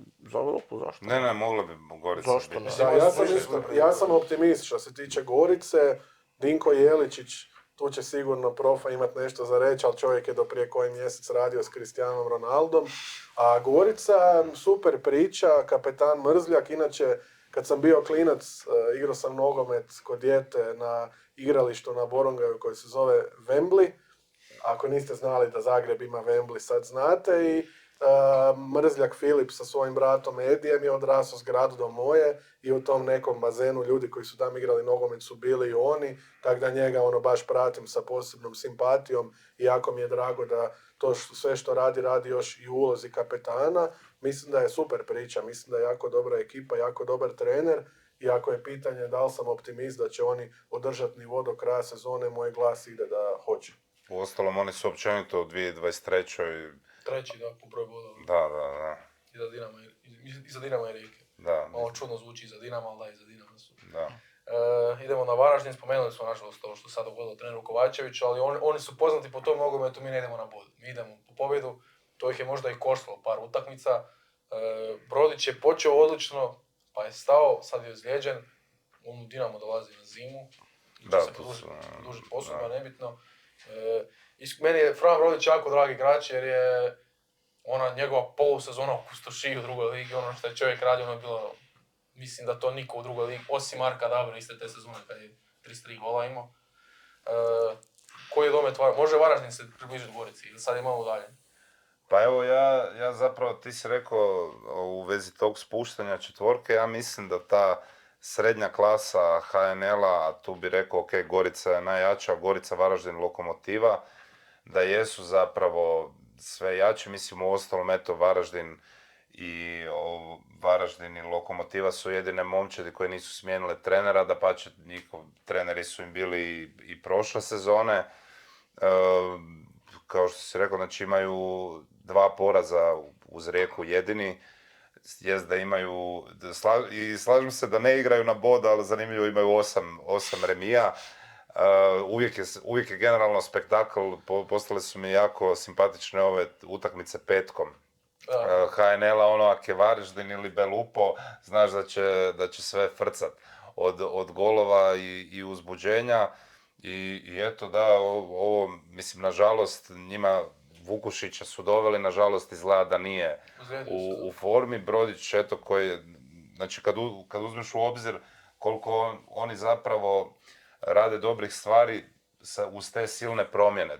Tu, eto, ok, reći ćemo i za Lokomotivu, ali meni se jako sviđaju ta 3 nabrojana kluba i mislim da bi oni definitivno mogli ući među 4. I eto, vidjet ćemo šta će biti u nedjelju, ali ja mislim recimo da bi Varaždin vrlo lako mogao barem bod uzeti na polju. Da. Meni Varaždin ima 3 jako podcijenjene HNL klase. Prvi je Oliver Zelenika, koji je po statistici igrač golman koji, ja ne volim to kao golman je igra nogom, mislim da je to dosta precijenjeno, ali čovjek ima fantastičnu igru nogom i vidjeli smo sad protiv Dinama kako branite Zicere. Ja se nadam njegovom povratku u Dinamo, jer je baš istinski Dinamovac. Drugi je Domagoj Drožđek, isto čovjek koji je već godinama u Varaždinu, bio je u Kini nešto sitno, pa se vratio, pa opet briljira. I Igor Postojnski, njihov kapetan. To su 3 ozbiljna igrača Varaždina koji mislim da bi mogli u velikoj četvorci činiti razliku. Slažem se za svu trojicu, ali sa posebnim naglaskom na Postojnskog. On je zabio u vrlo ranoj fazi ove sezone HNL-a gol, koji sam odmah nominirao za gol sezone i želim mu da tako ostane. On je isto prošao... Mislim da je to na Mateo Pukšar, on ipak na Max Sportu radite. Ne, doslovno, evo, baš ide sad ekskluziva. Sa svog privatnog YouTube akaunta sam komentirao taj video. Napisao sam nešto u stilu svaka čast kapetanu Postojnskom na golu i svaka čast komentatoru za energiju u tom trenutku i tamo je među najlajkanijim komentarima. To je na ovom službenom highlightu od Max Sporta. Postojnski je onako baš ikona kluba, prošao trnovit put, ozljede, vamo tamo, ali evo, došao je na svoje i Varaždin super pozitivna priča. Idemo malo na Slaven Belupo. Posebni pozdrav mom frendu Andri koji je na početku sezone stavio novac da će Slaven Belupo osvojiti naslov prvaka. Koliko tvoj prijatelj Andro ima općenito novaca? Dakle, idemo na Slaven Belupo. Počeli su sa Munizom, ono je na Pampas, izgledalo. 25. minute napravio 3 izmjene. Izgledalo je kao ostično, očito Roy Ferenčina ušao sa bejsbol palicom, napravio neke promjene. Prodali su Crnca, kojeg mi je jako žao, koji nikad nije dobio priliku, recimo u Dinamu. Evo ga sad igra poprilično dobro u Poljskoj. Sviđa mi se taj Belupo, ima neke u njima, ne znam kaj, ali mogli bi bilo kome bi mogli zakomplicirati život. A znaš kaj ti je, Belupo je jedna stabilna, financijski stabilna priča koja kroz, sad smo vidjeli zadnjih period vremena, svako malo izbaci nekog talenta i onda ga proda. Sjetit ćemo se Bistrovića koji je otišao u CSKA, pa Zvonarek koji je otišao u Bayern München. I tu se zaradi lovica, održava se pogon i opet se stvaraju ti neki mladi igrači. Ja se nadam da će se oni okrenuti još više tom takvom putu, jer je to idealno za takve klubove koji nemaju pritisak rezultata. Ti, znači, u Hrvatskoj imaš 4 kluba realno gdje imaš pritisak rezultata u smislu ganjanja titule, naslova u kupu. Kad podravske štuke postanu punoljetne. Da, ali ovdje ostalo imaš, ajmo reći, tu slobodu, čak i u Varaždinu imaš tu slobodu da možeš istrpiti 2-3 sezone nečega, pa onda uloviti neko 3. mjesto, igrati neke kvalifikacije za konferencijsku ligu i tako nešto. Tako da nadam se da će se klubovi okrenuti tom smjeru, jer to bi za njih bilo puno isplativije. Tako da, pozitivne priče, nisi čuo da su ostali dužni nekom, nisi čuo, znaš, zatvaraju financijski priču sve i onda opet, kažem, razvijaju tak 2-3 talenta, prodaju i to je po meni top. A Roj Ferenčina je stari iskusni listac HNL-a, čovjek koji je prošao sve živo i neživo, mislim, ako neko zna HNL, zna ga sigurno on, tako da, idealno. Idemo se baciti na Istru, oni su isto imali turbulentan početak sezone, 3 kola i Karoglan, hvala, doviđenja. Si čuo da je Karoglan jedini trener koji u 3. kolu HNL-a opisuje poraz i pobjedu? Dva derbija. Fantastično. Znači, nije, mislim, ekipa se je relativno promijenila, izgubili su nekoliko važnih igrača, ali više manje taj kostur od prošle sezone je ostao. Nema Garcia, jasno, trenera prvog, ali veliki pad Istre, koja je prošle godine bila 5. A dobro, ali suludo je dati treneru otkaz nakon 3 kola. To definitivno. Pa to je suludo, ne znam o čemu pričamo. Tako da, Karoglan eto nije Istri valjao, Hajduku sad ponovo valja, znaš, to je fascinantno. I sa Hajdukom radi takve rezultate gdje čovjek nije izgubio utakmicu. Kužiš, šta je sad on se toliko naučio nogometa u tom periodu što nije bio te 3 trener u Istri. Mislim, o čem pričamo, znaš. Tako da treba istrpiti trenera. Jel' da? Meni super mi je ova sad situacija bila sa Ante Ercegom, koje je generalno šta se tu isto desilo, ovo sa Maločom je slava priča, imam osjećaj oko toga. Njega je klub suspendirao i čovjek je sad u zadnjem kolu, ulazi u teren, njemu skandiraju demoni, a klub ga je suspendirao, nije ga niko drugi suspendirao, to je dokaz koliko je zapravo bitan to Istri. Pa da, pa je. Navijačima prije svega na terenu. Da, mislim, ako Istra ne bre istrpiti Antu Ercega, onda, mislim, jedan od jačih highlighta mi je generalno u HNL-u njegovo, kad je poderao ne karton, nego papir i onda nastavljao još lupata, opet je majstor i onaj u stilu Benzeme protiv Atletico Madrida u polufinalu Lige prvaka, onaj dribling što je imao i na kraju je autogol, čini mi se. S lijeve strane kad je vozio, ne vozio, da. Tako da čudo, ali sam bi, jer ja uvijek, što se tiče svih momčadi, zapravo najviše gledam zvijezde, sam bi rekao za Belupo da mi se Arber Hodža sviđa, volio bi da je konstantni, ali dobro.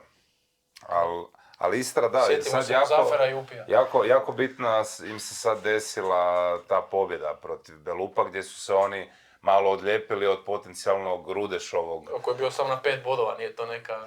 Pa da, ali opet, znaš, njima je to derbi Istra-Slaven, jer sad, Rudeš je ostao još uvijek na 3, to sad za njih... Rudeš će nekog maznuti, Rudeš će kad tad nekog dobiti, to je znaš, ako ostane ovo što si rekao na 5 bodova...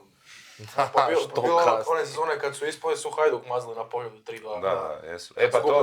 To je bilo na isti datum, 4.11.2017. tada, 4.11. to se naveli. To ide onaj poznati mim.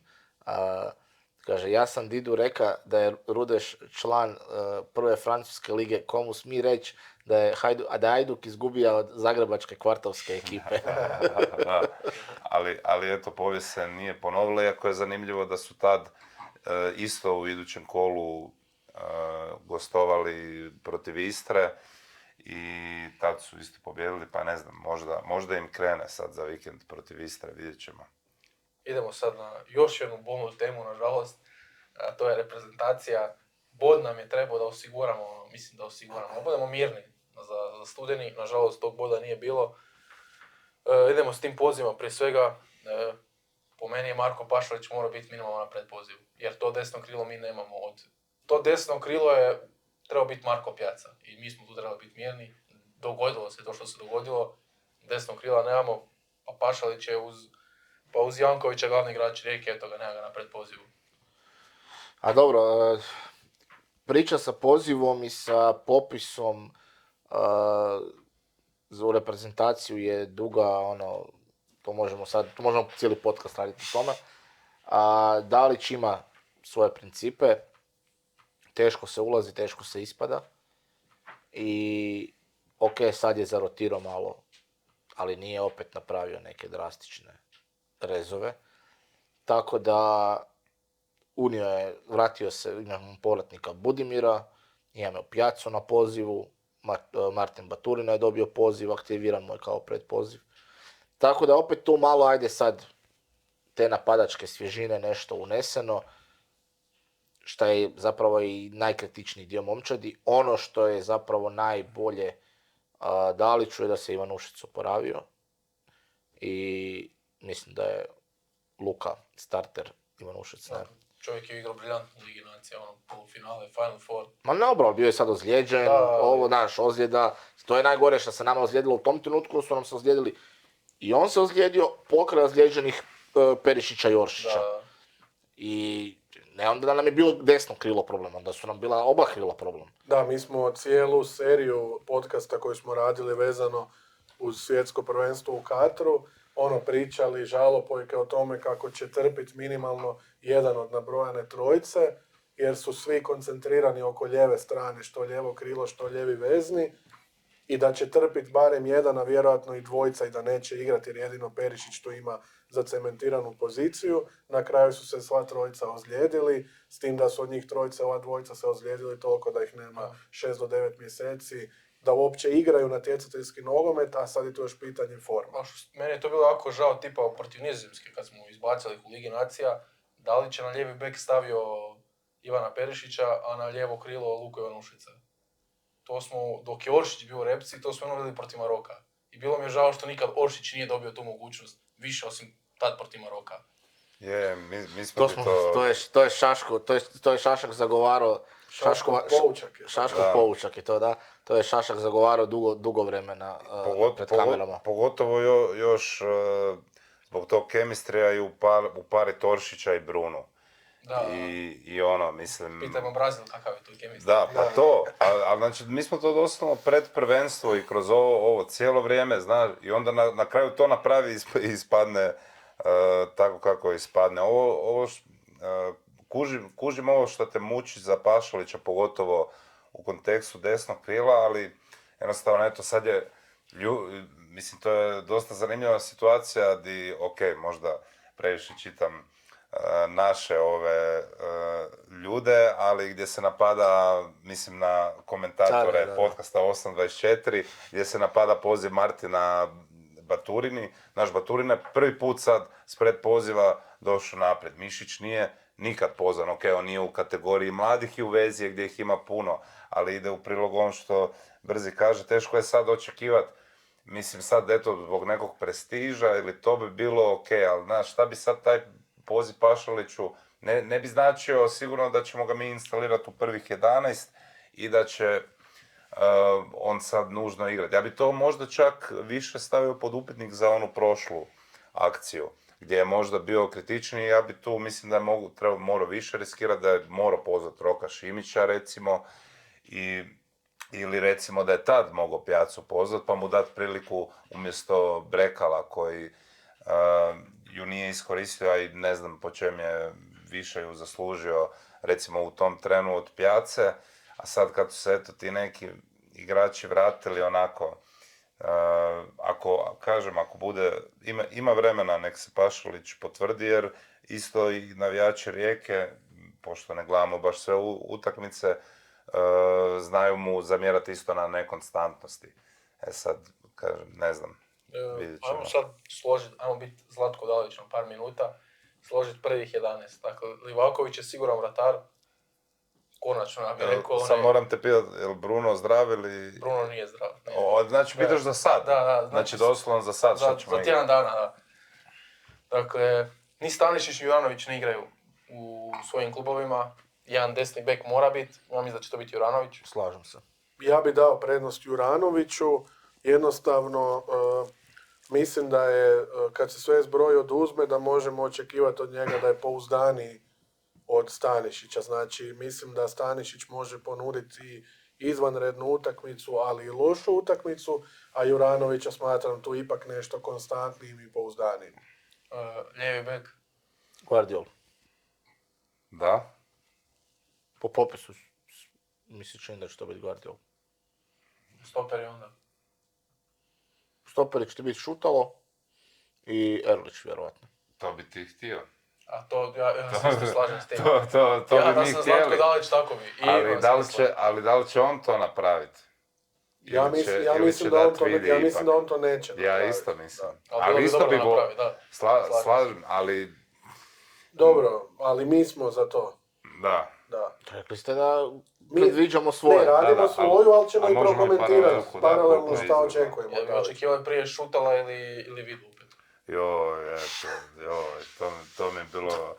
I I stvarno... Barišića na ljevom beku. I stvarno nije ni zbog tog kak je ispalo, ni zbog tog šta je Vida bio kod tih golova, šta je iskrivio penali, baš je bio, nego čim je krenula utakmica, ja gledam, jer moguće da se to napravio, ali bio sam sa Zlatkom u nedjelju. Hoćemo kasnije malo. Rekao sam sad, neću ga napadat puno. Ostali ponizan. Mislim da općenito da treba reći da se Dalić sad nalazi u situaciji da je, postoji veliki problem, velika je neizvjesnost i onda u takvoj situaciji pod pritiskom on vjerojatno često ima tendenciju da bira nekakva ziheraškija rješenja. Mislim da to treba reći općenito. Dakle, onda Livaković golman, Juranović, Guardiol bekovi i Šutalo Erlić stoperi. Da, Ja se slažem s tim da, svim. Da. želja, ali će vjerojatno A biti vezna Vida. linija ostaje ona naša klasična ili... Apsolutno. Da. Da, ona... Brozović, Kovačić. To moram reći, one kritike Brozu za Saudijsku Arabiju... Mislim, meni je izgleda užasno. Meni je one dvije Ne, tekme da, izgledaju. ali zašto bi to bilo Tražit povezano razloge sa ovim? i Zbog Saudijska Arabija, Ma, cijela ekipa je bila loša, tako Da. da... I generalno nisam čuo nijednog drugog izbornika da se žalio bio zbog toga što mu igrač igra u Saudijskoj Arabiji, a još je smješnije jer je u paketu bili kritizirani kao on i Kovačić. Ali mislim, kao Dalić je rekao u izvještaju izvršnom odboru Da zamjera HNS-a, nekim igračima. da ga je iznenadila nespremnost Kovačića i Brozovića. Mislim da nije, čak i nije rekao da njihova, nego je, to su mediji onda nagađali s tome. Aha, misliš? On je rekao kao tipa Da, nije dva rekao ili tri tko, pojedinca, ali nije Nije rekao imenovao. tko. Onda Onda su tek mediji nisu da. jasni. Ma to je, mislim, to je Da. klasično prvoloptaško naklapanje od strane, Mislim, everyday Prvi Joe-a. tu Barišić ide, ako ćemo nespremnosti. Da. Da. Ma ne, mislim, Tako. Brozović može odigrat kao i svi drugi i fenomenalnu i užasnu utakmicu, ali slažem se da ne bi tu tražio razloge u tome da čovjek igra u Saudi Pro ligi, zato što prvo nemam razloga to misliti, drugo ima 500 drugih primjera gdje igrači iz te lige Ronaldo. ili održavaju nivo, a možda i nadmašuju. Ne, loš primjer, ali da. Da. Napad. Uf. Desno krilo. Špikić. Dobro, znači ako je ova standardna trojka u sredini, to znači da je lijevo Ivanušec i imamo dvije još otvorene Po pozicije. meni špica Budimir. Pa, Joj. Da sam ja, kome bi dao prednost? mislim da on najviše zaslužuje od svih špica. A Petković nije zdrav. Ne, to je... Ali pazi, nemaš ti opcije. Ne, istina je. Jer kuš, ti reagiraš na Budimira, a nemaš alternativu realno. Pazi, Musa, Da, Nije pozvan. sve ok, ali ja recimo Da, bio nije sam ni na Beljo. utakmici u Osijeku protiv Turske. Musa, on treba biti u priči, on treba biti u planovima, ali ne vidim razlog zašto bi on u ovom trenutku bio u prednosti nad Budimirom. Znači svi pokazatelji Budimirovi, golovi, performans, da li igra, sve na njegovoj strani. Znači, nije on savršen napadač, ali trenutno imamo situaciju koju imamo. Ček, samo, sorry, što je Kramarić još uvijek ozlijeđen. Da. Stvarno. I, Nema. Drama. Pijaca će biti, meni se čini, drugo krilo. Desno. Ono, što je sudbina htjela da bude. Da. Mislim da će Pijaca biti zato što je zdrav i... Pa meni je to okej. Vrlo je upitno kako će to izgledati, ali okej. A igraš protiv Latvije, Armenije, ne igraš protiv... A je, ali Ali, mislim, nije da smo zadnjih 5 utakmica igrali protiv Francuske, Brazila, Da, Argentine jasno. i Njemačke i Španjolske. Tako. Da, ali okej, može. Okej, Pijaca Budimir, da. Da. Pa sretno nam. Mislim da mi čekamo onaj prvi rezultat. Ja mislim da će Vels kiksat. Mislim da sad ni Aaron Ramsey opet nije pozvan. Navodno su zaključili da nije dobar za slačionicu Aha. i da, mislim, To je nisam loše, 100% to je loše siguran. za nas. Nisam 100% siguran, ali mislim da sam to nešto pročitao. Znaš, meni najveće bilo kad je Maroko smijenio Vahu. Znaš, ja došao s Denisom pričam, kaže Denis, koji su to luđaci? A kaj oni misle, kaj će oni igrat, uzet medalju na svjetskom, kaj je njima, Maroko, kaj će oni napraviti više sa Ziješom i sa Nasrujijem, nego sa ovim, kaj ih je Vaka zvao, ja rekao, slažem se, ja sam isto mislio, kakvi luđaci, o čem pričam. Ljudi, borba za 3. mjesto, lagano. Ali ono što je, Vah je to 3. put u karijeri, Da. znači nije do repke, onda je do njega očito, znači nije slučaj da te 3 puta smjene prije svjetskog. A je, ali dobro bira, ali to taj tip reprezentacija. Mislim, Japan baš i nije taj tip. Ipak je to Da, malo... ne znam po Dobro, čemu da. su Maroko i Japan isti cilj. Dobro, O okej. tome da istina, ne znamo okej. jezik njihov, ne znam. Okej, Francuski. istina. Da. Mislim, ja sam učio 3 mjeseca arapski u Zagrebu, u arapskom centru, tako Ti da. si progađao nepalsko-pakistanske migracije. Koja je budućnost reprezentacije? Budućnost reprezentacije. Kog vidite, ajmo za početak, kog vidite kao kapetana? To pričaš o Aha, post-Modrić-eri. Post Modrić eri. Znači, ajmo reći nakon Eura. Kovačić. Kovačić Jer za... on je materijal za kapetana. Pa u danim Biće. okolnostima je. Mislim, on nije rođeni kapetan, ali... Dobro, Iako ali- čak i je. Pa da, ali nije ni Luka Evo, taj evo lider Chelsea. koji bi ti mislio Evo, da će... super point. Znaš, pa nije Luka lider tipa Lovrena za kojeg bi ti Da. mislio, ali je Luka teški autoritet u slučionici, Jasno. a mislim da će se ista Je. stvar dogoditi. Luka je došao do znači neprikosnovenog statusa kapetana na jedan najtiši mogući način kroz godine. Već 10 godina. Šuti, radi i danas si tu di jesi, a da je on došao tamo i glumio neku galamđiju, ništa ne bi postigao. Samo da se vratimo na popis. Možda sam bio budala u tom trenutku, ali ja sam pomislio da bi se Ivan Rakitić mogao vratiti. Ma ne. Ja sam imao neki osjećaj ono kao... Dobro, ali... Pa dobro, ali onak za dođe, šta? onda on povlači Mandžu za sobom i tu se onda otvara hrpa drugih pitanja. Da je napadač, možda da. Da, nemamo napadača, Mandžo sjedi na klupi, Nemamo ni lijevo krilo voće. Ne, najbolje kad ga kadar... Zumiraju. Da, svaki put kad ne zabijamo gol, znači kad smo na nuli, Mandžukić u zoomu, definitivno. Da, sumnjam. Ne, ja sam očekivao samo za ovaj popis, nisam ga očekivao u budućnosti. Aha, ne, kao Kritično, vatrogasno. da, Ne, Da. želamo, ne, ali ali to bi tek bilo loše. Tek bi to bilo loše. Ali sam htio reći šta mislim pod Kovačićem, kao da čak pod navodnicima je rođen, zato što je on u omladinskim kategorijama Dinama bio kapetan i bio poznat po onoj bio je u priči Chelsea kad... par puta. Da, je istina, i bio poznat po onoj priči kad je na Skinuo nekom dres. turniru, izbila šora pa je skinuo dres prije nego se išao. Rekao je da ne želi tući. sramotiti sve to ime. Tako je. dres. A pazi klinac koji, ne znam, ima u tom Zdravstvo trenutku 14 godina koji to izjavljuje, ono gledaš kaj se dešava, tako da mislim da ima on to nešto u sebi. Bože, Mateo Vrime.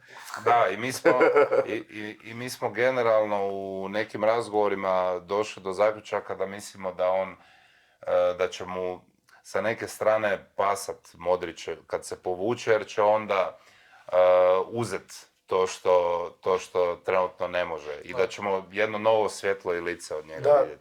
to je bio jedan kasnonoćni razgovor gdje smo se složili da on je cijelu karijeru proveo u sjeni Modrića. Oni su super prijatelji, kolege, kumovi, Modrić je njemu pomogao na 1000 načina. Ništa od ovog nije poanta da mi dovedemo to u pitanje.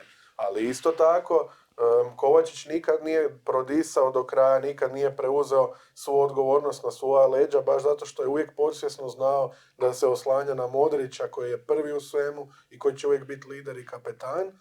I kad je otišao, kad su prestali igrati u istom klubu, čak ni tad mislim da se nije dogodio taj efekt, jer opet kad se ti vratiš na okupljanje reprezentacije, opet su postavke sve iste koji prije. A kad se Modrić oprosti od nogometa, onda će se osloboditi taj neki prazan prostor koji onda Kovačić ima priliku popuniti. Ja bih čak rekao da je možda Kovačić bio naš najbolji igrač u kadru.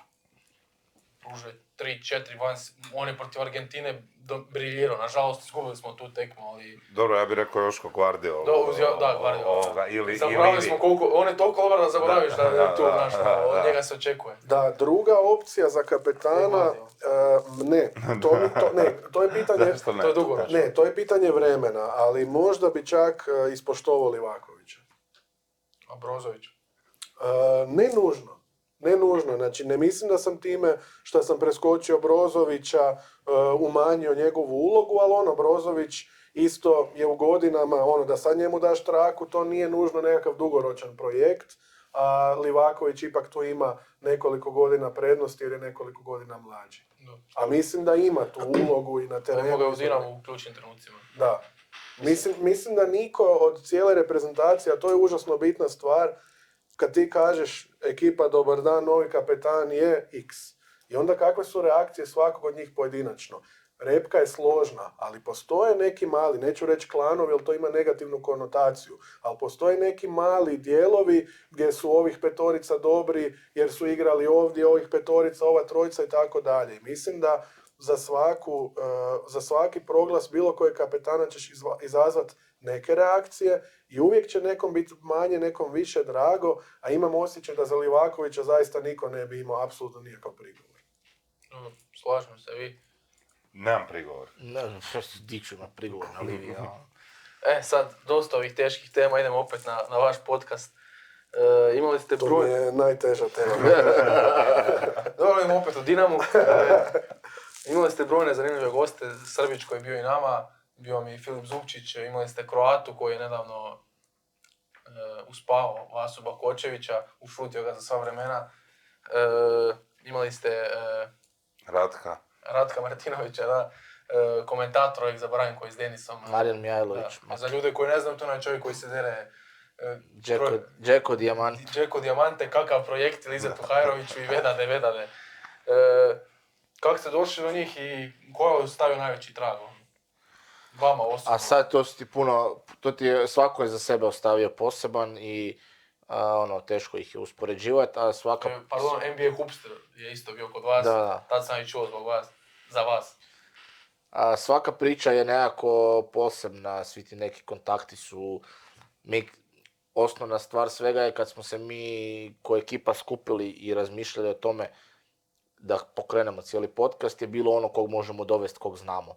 I nekako, ne znam, Tin Srbić je najzvučnije ime s te strane bio u tom trenutku, jer je to moj prijatelj iz kvarta, čovjek je tad bio svjetski prvak aktualni.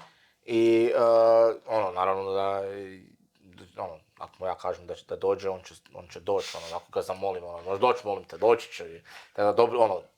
Na toj razini je funkcioniralo i prva sva ta gostovanja su funkcionirala na toj razini. Kasnije su se granice malo, ajmo reći, proširile, pa smo i na poznanstva i na nekakve te kontakte, ovo što je Šaki spomenuo, budemo ti rekli za ovog, pa ovaj će ti reći za ovog i tako da se onda priča malo širila i razvijala, tako da svatko od njih je ostavio poseban trag, ne znam, razgovor sa Lesičkim mi je jedan od stvarno najozbiljnijih i najdražih razgovora što se tiče pred kamerama i nogometno, stvarno jedan top razgovor. Opet sa Srbićem je neka druga priča jer smo si jako dobri.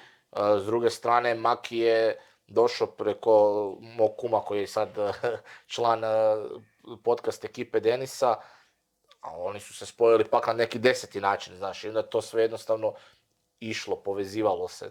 Samo najvažnija stvar od svega, samo rokaj, samo snimaj, to je to. Da, meni je isto, krenulo je prirodno, iako želiš uvijek izaći iz te komfort zone i dovesti ljude kojima nisi prijatelj, poznanik ili od prijatelja prijatelj, nego jednostavno ti si host, on je gost i razgovarajte, ali prirodno krene od poznanstava. Evo, rekao si da si Hupstere gledao prve, njih sam pozvao, posredovao je moj prijatelj, a njegovi su bratići u pitanju, dakle postojala je nekakva ulazna strategija i to mi je recimo bilo super jer dobro sam prepoznao to da ljudi koji su onak stvarno mega popularni u Hrvatskoj, bave se vrlo jasnom temom, a to je NBA, njih kombinirano prati, da sad ne laže, mislim 140.000 ljudi na Facebooku i Instagramu, naravno ima tu i preklapanja, i sad ljudi koje prati 140.000 ljudi gdje će ti oni spojiti nekog NBA igrača i nekakvu spiku iz Bronxa sa Doris Dragović ili Vucom, kojiš i radi to na briljantan način, a niko nikad nije vidio njihova lica. Samo si uvijek vidio neki status, izurlo si se i pićiš dalje. I onda oni dođu i 3 sata kod nas razgovaraju i na neki način se predstave ekipi.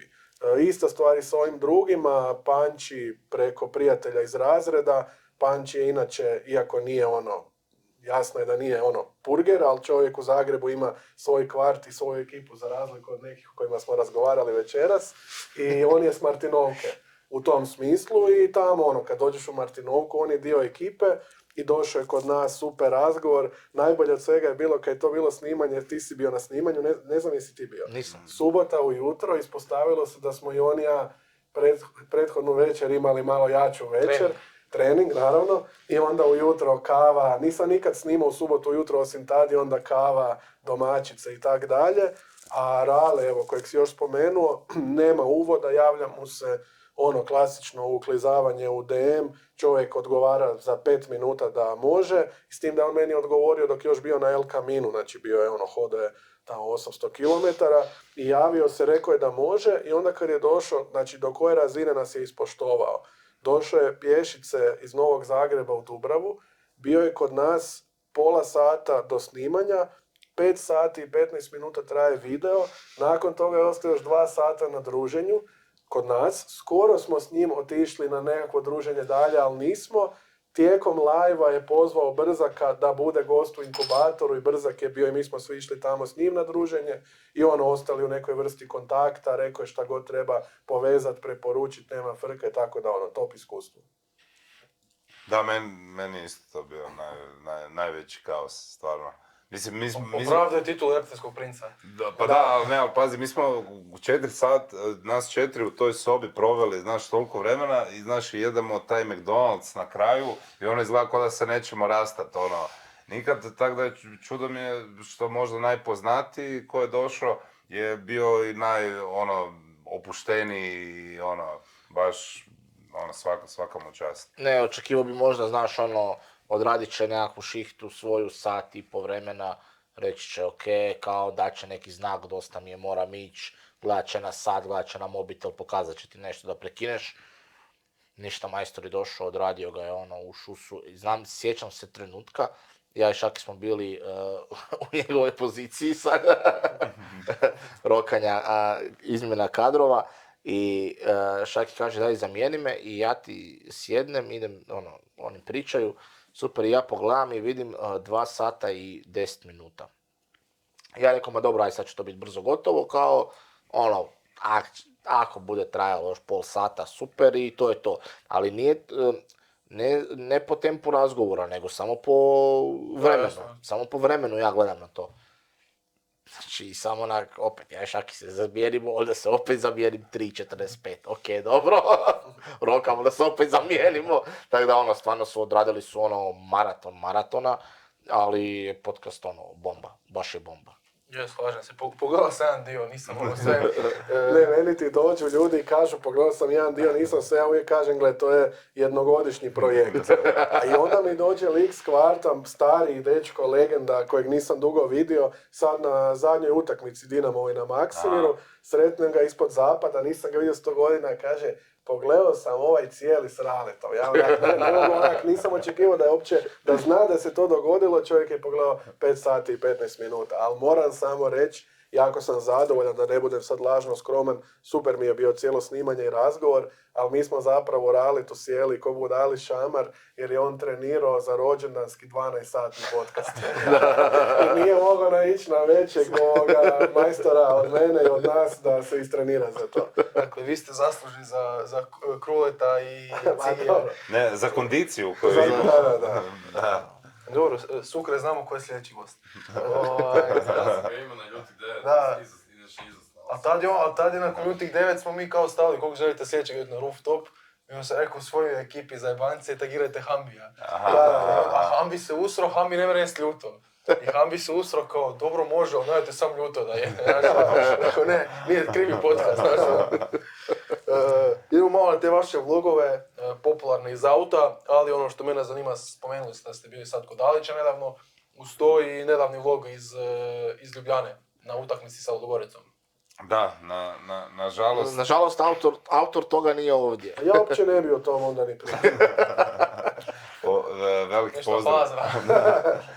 Veliki pozdrav našem Lovri Nagliću, na kojem je zapravo na njegovim idejama, montaži, često i benzinu i tako dalje su ti vloglići nastali, zato je često ljudi moramo to reći, često i koji nas često prate kažu vlogić, kao znači stvari toga da je on Lovro Naglić, a ovo je vlog, mi ga zovemo svi Glić, tako da je vloglić, nije vlogić. 5 stadiona iz HNL-a smo za sad čekirali. Imam osjećaj da ćemo jaku marketinšku kampanju napraviti oko 10. koji će vrlo vjerojatno biti Poljud. Ne znam šta će to biti, neki vjerojatno Sokol Marić Security ili... Strele. ili nešto. Sokol Vloglić. Iako ja čak reći ću i to, mislim svejedno u svemu tome da dosta nas publike na jugu i voli, tako da mislim da jedini koji bi bili u problemu bi bili oni međusobno, koji bi se, znaš, sukobili ko će razbraditi, a ko će rastapadat. Znači, to je bila, spomenuo si tu Ljubljanu, kažem, žao mi je što nije tu, ima prilike pa se nadam da ćete i pričati, ali ono što mogu reći, jer sam bio u kontaktu s njim cijeli dan do toga, Ljubljana nije odgovarala, bila tjedan dana prije, ko što recimo Dinamo, kod Dinama ide što se tiče tih akreditacija sve glatko, međutim on se toliko namjerio na to da je bio spreman, utakmica je u 8 bila Olimpija protiv koga su? Ludogoreca, uz onaj kaos. U 8 je bila utakmica, on je meni rekao ja ću čekat do 4:30 da sam spreman i sjest u auto ako oni meni odgovore i tamo refresh mail i u 3:30 mu ljudi iz Ljubljane poslali da može i on sjeo u Ljubljanu, tamo ima sjeo u auto Solo je za otišao Ljubljanu. tamo, znači on je uzeo dan godišnjeg bez garancije da će se to dogoditi, čekao u niskom startu, auto u leru, klasika i čekaš da ti ovo jave i to je to. Da i ništa, eto, poanta mu je nekako, osim uhvatit sami event, jer uvijek je vezano uz neki sportski događaj, iako bio je Vloglić i sa naših gostovanja, jer je isti dan bilo, smo na Z1 gostovali i u podcast inkubatoru, je Anton bio, pa smo mi ovako kako čoporativno se svuda krećemo, kao što i vi ovdje možete vidjeti. Moram malo ukrast medijskog prostora, kad spominješ Z1, pozdrav Luki Krkoću i ekipi iz emisije Time Out, stvarno su nas ispoštovali, dali priliku da se predstavimo na televiziji i respekt. Da, i eto, u Vlogliću se stvarno svašta može vidjeti, osim tog eventa, često je neki restoran u priči, kao što je bio Family Dalićev gdje smo ga sreli, bili smo u bijelo-plavom restoranu u Osijeku, ali ono što je najbolje, vrlo često sretneš nekoga, poput, znači mislim da je krenulo sve bio je niz Kruno Simon, Nives Celsius, Zlatko Dalić i Kruno Simon. Znači, Kruno Simona 2 puta imamo, bili smo mu rekli da sad već imamo osjećaj da on na nas nalječe, a ne mi na njega. Bio je još neko u tom nizu. Znači, mi smo, ja ne znam više koja je to bila utakmica, Dinamo Maksimir, odlazimo sa zapada. Kaneko. I ja vidim Kaneka. Ja govorim Gliču, ovo je Kaneko, ajmo do njega, mi do njega. Znači, ja doslovno imam osjećaj da je to njemu bila prva interakcija s nekim iz Hrvatske. Da, Znači, tek kad je došao. Ali ga vole ljudi ili Japanac, znaš, ono vidim Pa baš naravno, da, pa meni je to ono... Super Saiyan Gokan je ono došao. Da, najjače, on kad je da ispričaj šta si mu ti rekao kad ste došli? Ti si ga pozdravio i šta si mu rekao? Ja sam ga normalno pozdravio, rekao sam kao da ako želi kao dati kratku izjavu, da mi imamo YouTube kanal koji se bavi Dinamom i onak sam mu samo pokazao na mobitelu. Zna engleski, bila je priča, ne zna, uopće ne zna engleski. I sad mi njemu, ja mu pokažem ekran i onak vidiš zadnjih 5 thumbnaila na 4 Dinamov grb, čisto da čovjek shvati da stvarno je ta tematika. I on gleda, znači ništa, ne kuži, nula, ali kraj njega stoji drugi lik koji je njegov prevoditelj.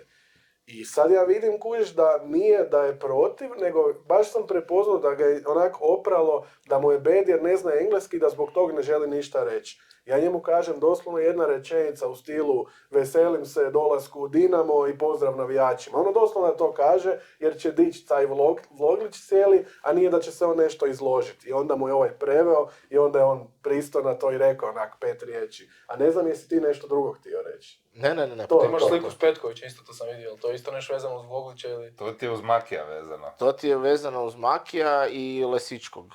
Zato što kad su bili... Maki kad je bio kod nas, onda smo spojili priču sa Lesičkim i na jednoj toj kavi je Maki zamolio Alena za sliku sa Brunom Petkovićem, kao molim te, Bruno je moj heroj, sad svi koji gledaju Makijev kanal su na aparatima, ali dobro, Bruno je moj heroj, molim te daj, ajde sredi mi to, ono, kaže pa nema problema, sljedeći put kad dođeš u Zagreb, Bruno Petković će doći i slikat će se. I onda smo išli Denis, Maki i ja i naravno Lisički i pričekali smo ga ispod zapada, dolazio na trening, čovjek se stao uredno, pozdravio nas, sve odradio slike, prokomentirali par riječi, to ti je taman kraj, početak prijelaznog roka, to jest prije ljeta je to tamo doba prije ljeta i samo smo odkomentirali par, ja sam rekao da se nadam da neće ići nigdje. I on kao, ja rekao, znam da bi ti htio, kao, ali tad je rekao kao, narušeni su odnosi, kao, gibam ja odavdje. Ja rekao, ba, samo ti ostani. I onda smo se tak malo smijali. Maki ga je naravno molio da ode di. Šta misliš? Ne znam u kojoj od njegovih 40 klubova. U Stuttgart. U Stuttgart. U Stuttgart ga je on molio da ode. Da, nije realno. I onda smo, tako da smo odradili to slikanje i Bruno je bio top. Čim zbog tebe je doktor osudio. Sad za kraj idemo ciljevi podcasta. Pričali ste kod Ratka, da se opet vratimo na njega, da je cilj otići u Njemačku na Euro, snima tamo Vlogićevi vlogove. Sad vam je malo škakljivo, ćemo ići na Euro, ali rekli ste da bez obzira na to idete. Pa dobro, vidjet ćemo cijelu situaciju. Naravno da će tome, ja čvrsto vjerujem da će hrvatska reprezentacija otići na Euro, to je broj 1. Onda ispod toga je to da mi provedemo u Njemačkoj određeni period vremena u kojoj brojnosti i u kojim kombinacijama, kako će ko moći zbog godišnjih, zbog svega, to ćemo se još mi izorganizirati, ali nadamo se prvo da ćemo sad već za par dana osigurati tu kartu, pa da smo mirni, da onda možemo sve planirati. Ali da, plan je otići gore, plan je biti prisutan na samim utakmicama, možda ne toliko koliko ćemo moći na stadionima, ali snimiti atmosferu i oko stadiona, ne samo hrvatskih utakmica, nego općenito Eura, proputovati malo, vidjeti, napraviti jednu mrcvinu finu od materijala. Da. Mislim, tamo je sve zanimljivo kad se događa tako prvenstvo i sad kad samo pomislim kakve svako od nas ima ideje, kakav stil rada na podcastu, to su i vloglići, ali vjerujem da će tu biti još i hrpa drugih stvari. Mi smo inače, jedna od većih konstanta od početka podcasta je da smo se stvarno dali 100% u najave velikih prvenstava. Znači, Da, vidio, imali ste ono cijeli povijest svjetskog tako je. prvenstva. Znači, odeš na naš kanal, evo ti si odradio svoju domaću zadaću, vidiš koliko je to videa, koliko nas sudjeluje u njima, koja je energija, koliko oni traju, a koliko su gledani. I jasno ti je da gledanost nije bila motiv i da nije bila varijanta ako ovo neće proći, onda nećemo to raditi. Tako da uopće ne sumnjam u euro. A i evo reći ću jednu internu stvar. Napokon smo u potpunosti upogonili ovu YouTube monetizaciju. To nije neki sad veliki iznos, pogotovo pošto nas je više unutra, ali smo se jako lijepo zrelo dogovorili da ćemo te novce sve staviti na hrpu i da nam je to ujedno građenje budžeta baš za taj projekt euro. I ako mi tamo budemo neki broj dana zajedno sa opremom, ja mislim da će to biti spektakli onda. Sad tu uopće nije uopće sporno da li mi pričamo o 100, 500, 1000 ili 5000 eura, nego je jedinstveno to da želimo tu sumu nečega, novaca, koliko će biti, potrošiti namjenski za taj projekt euro. Da. Evo, ako vam treba inspiracija, pogledajte terensku nastavu na rooftopu. Apsolutno. Želite pijan okolo. Pozdrav za Boki nacionaleta. S time da bi isto rekao, pošto će biti u Njemačkoj, ne sumnjam da će biti drama oko ždrijebova za karte i to, pa eto, svi vi koji ste dio firme ili bilo čega što će dobiti karte, možete postati sponzori podcasta vrlo lako. Oba. Aha, ti misliš da on mislio na naš podcast? Je vam cilj, ili planirate ostati u stanu ili možda planirate u neki studio ići? Nemoj tu temu direktno. Da. Nemoj tu temu. Ma gle, evo Ipak ste sad glavni u Dubravi, Karnišeni u Dubravi, to smo zaključili. znaš šta ti je fora kod stana i čeg će se teško biti odreći? Dakle, u stanu, stan ti je na 4. katu, ali to je zapravo, po mom mišljenju, efektivno 5. kat. I 5. kat i ne rade ti, nema lifta i ne radi portafon. I sad, Dobra pozivnica za buduće. pogledajte popis gostiju koji su bili kod nas. Znači, nekad su to ljudi malo ozbiljni u košuljama, stručnjaci za određena područja, godinama stariji od nas i ljudi koje mi ne poznajemo. I svaki put kad ti dolazi gost, pred tobom je velika odluka spustiti se dolje na njegov poziv i otvoriti mu vrata ili ići putem padobrana. A padobran je naš profesor fizike osmislio, znači padobran ti su ključevi koji su zavezani za platnenu vrećicu. I sve je optimizirano do krajnje granice i oni lete dovoljno brzo da ti ne moraš zujati dolje i čekati da oni padnu s 5. kata, ali opet dovoljno sporo da stigneš uloviti. I sad tebi dolazi gost kojeg u životu nisi vidio, ti želiš ostaviti koliko toliko normalan dojam i razmišljaš o opciji da mu kažeš ali čekaj, odi na stražnji ulaz, ja ću ti baciti padobran. I sad, ko ti to može donijeti sa nekakvim velikim profesionalnim studijom? Kužiš, o tome se radi. Iako ovaj ulaz ovdje bio isto fantastičan. Je, apsolutno, da. Ali dobro, znaš, tu je ono zvono, lift, porta. Nećemo više lift koristiti. Da. 24 jebi. Da, vidjet ćemo šta vrijeme nosi. Mi smo rekli općenito bit će drama ako neka ženska osoba tamo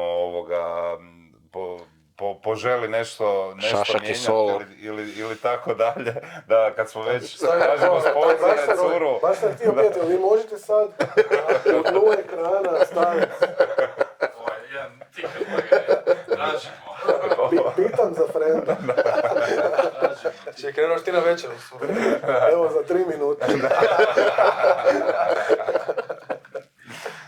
Dobro, počeli smo s Dinamom, pa ću završiti s Dinamom prognoze za Rijeku. Iako će podcast vjerojatno ići malo poslije, ali evo, Kad je utakmica? u nedjelju u 7. Ona će dobiti ga u subotu, ja. Opa! Ajde. Ne. Daj neku prognozu za sutra. Dobit ćeš ga u 12 u nedjelju, Ali daj baš mu govorim da nas traži neku prognozu za neku sutrašnju tekmu. Da ti moraš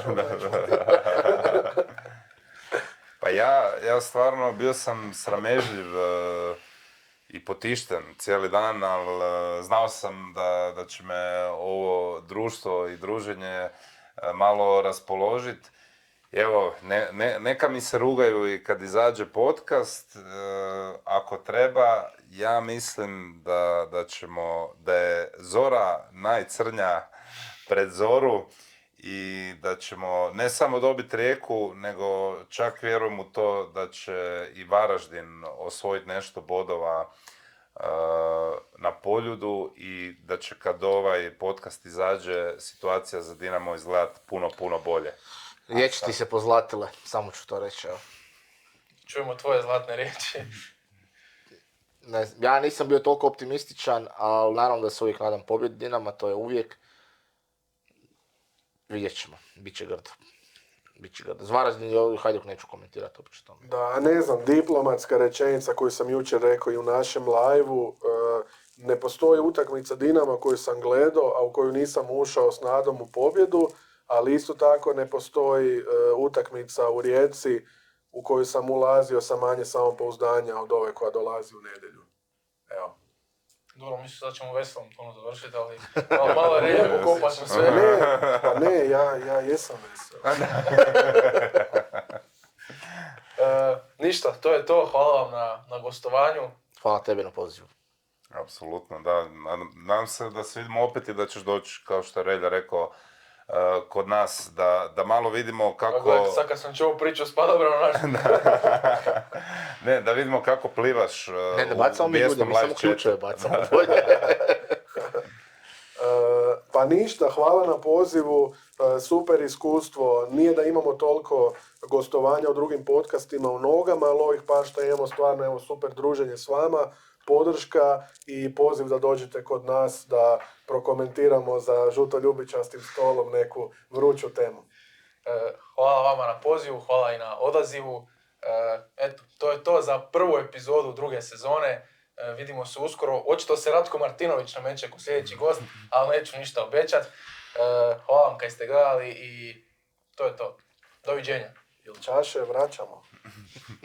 Pod košulju.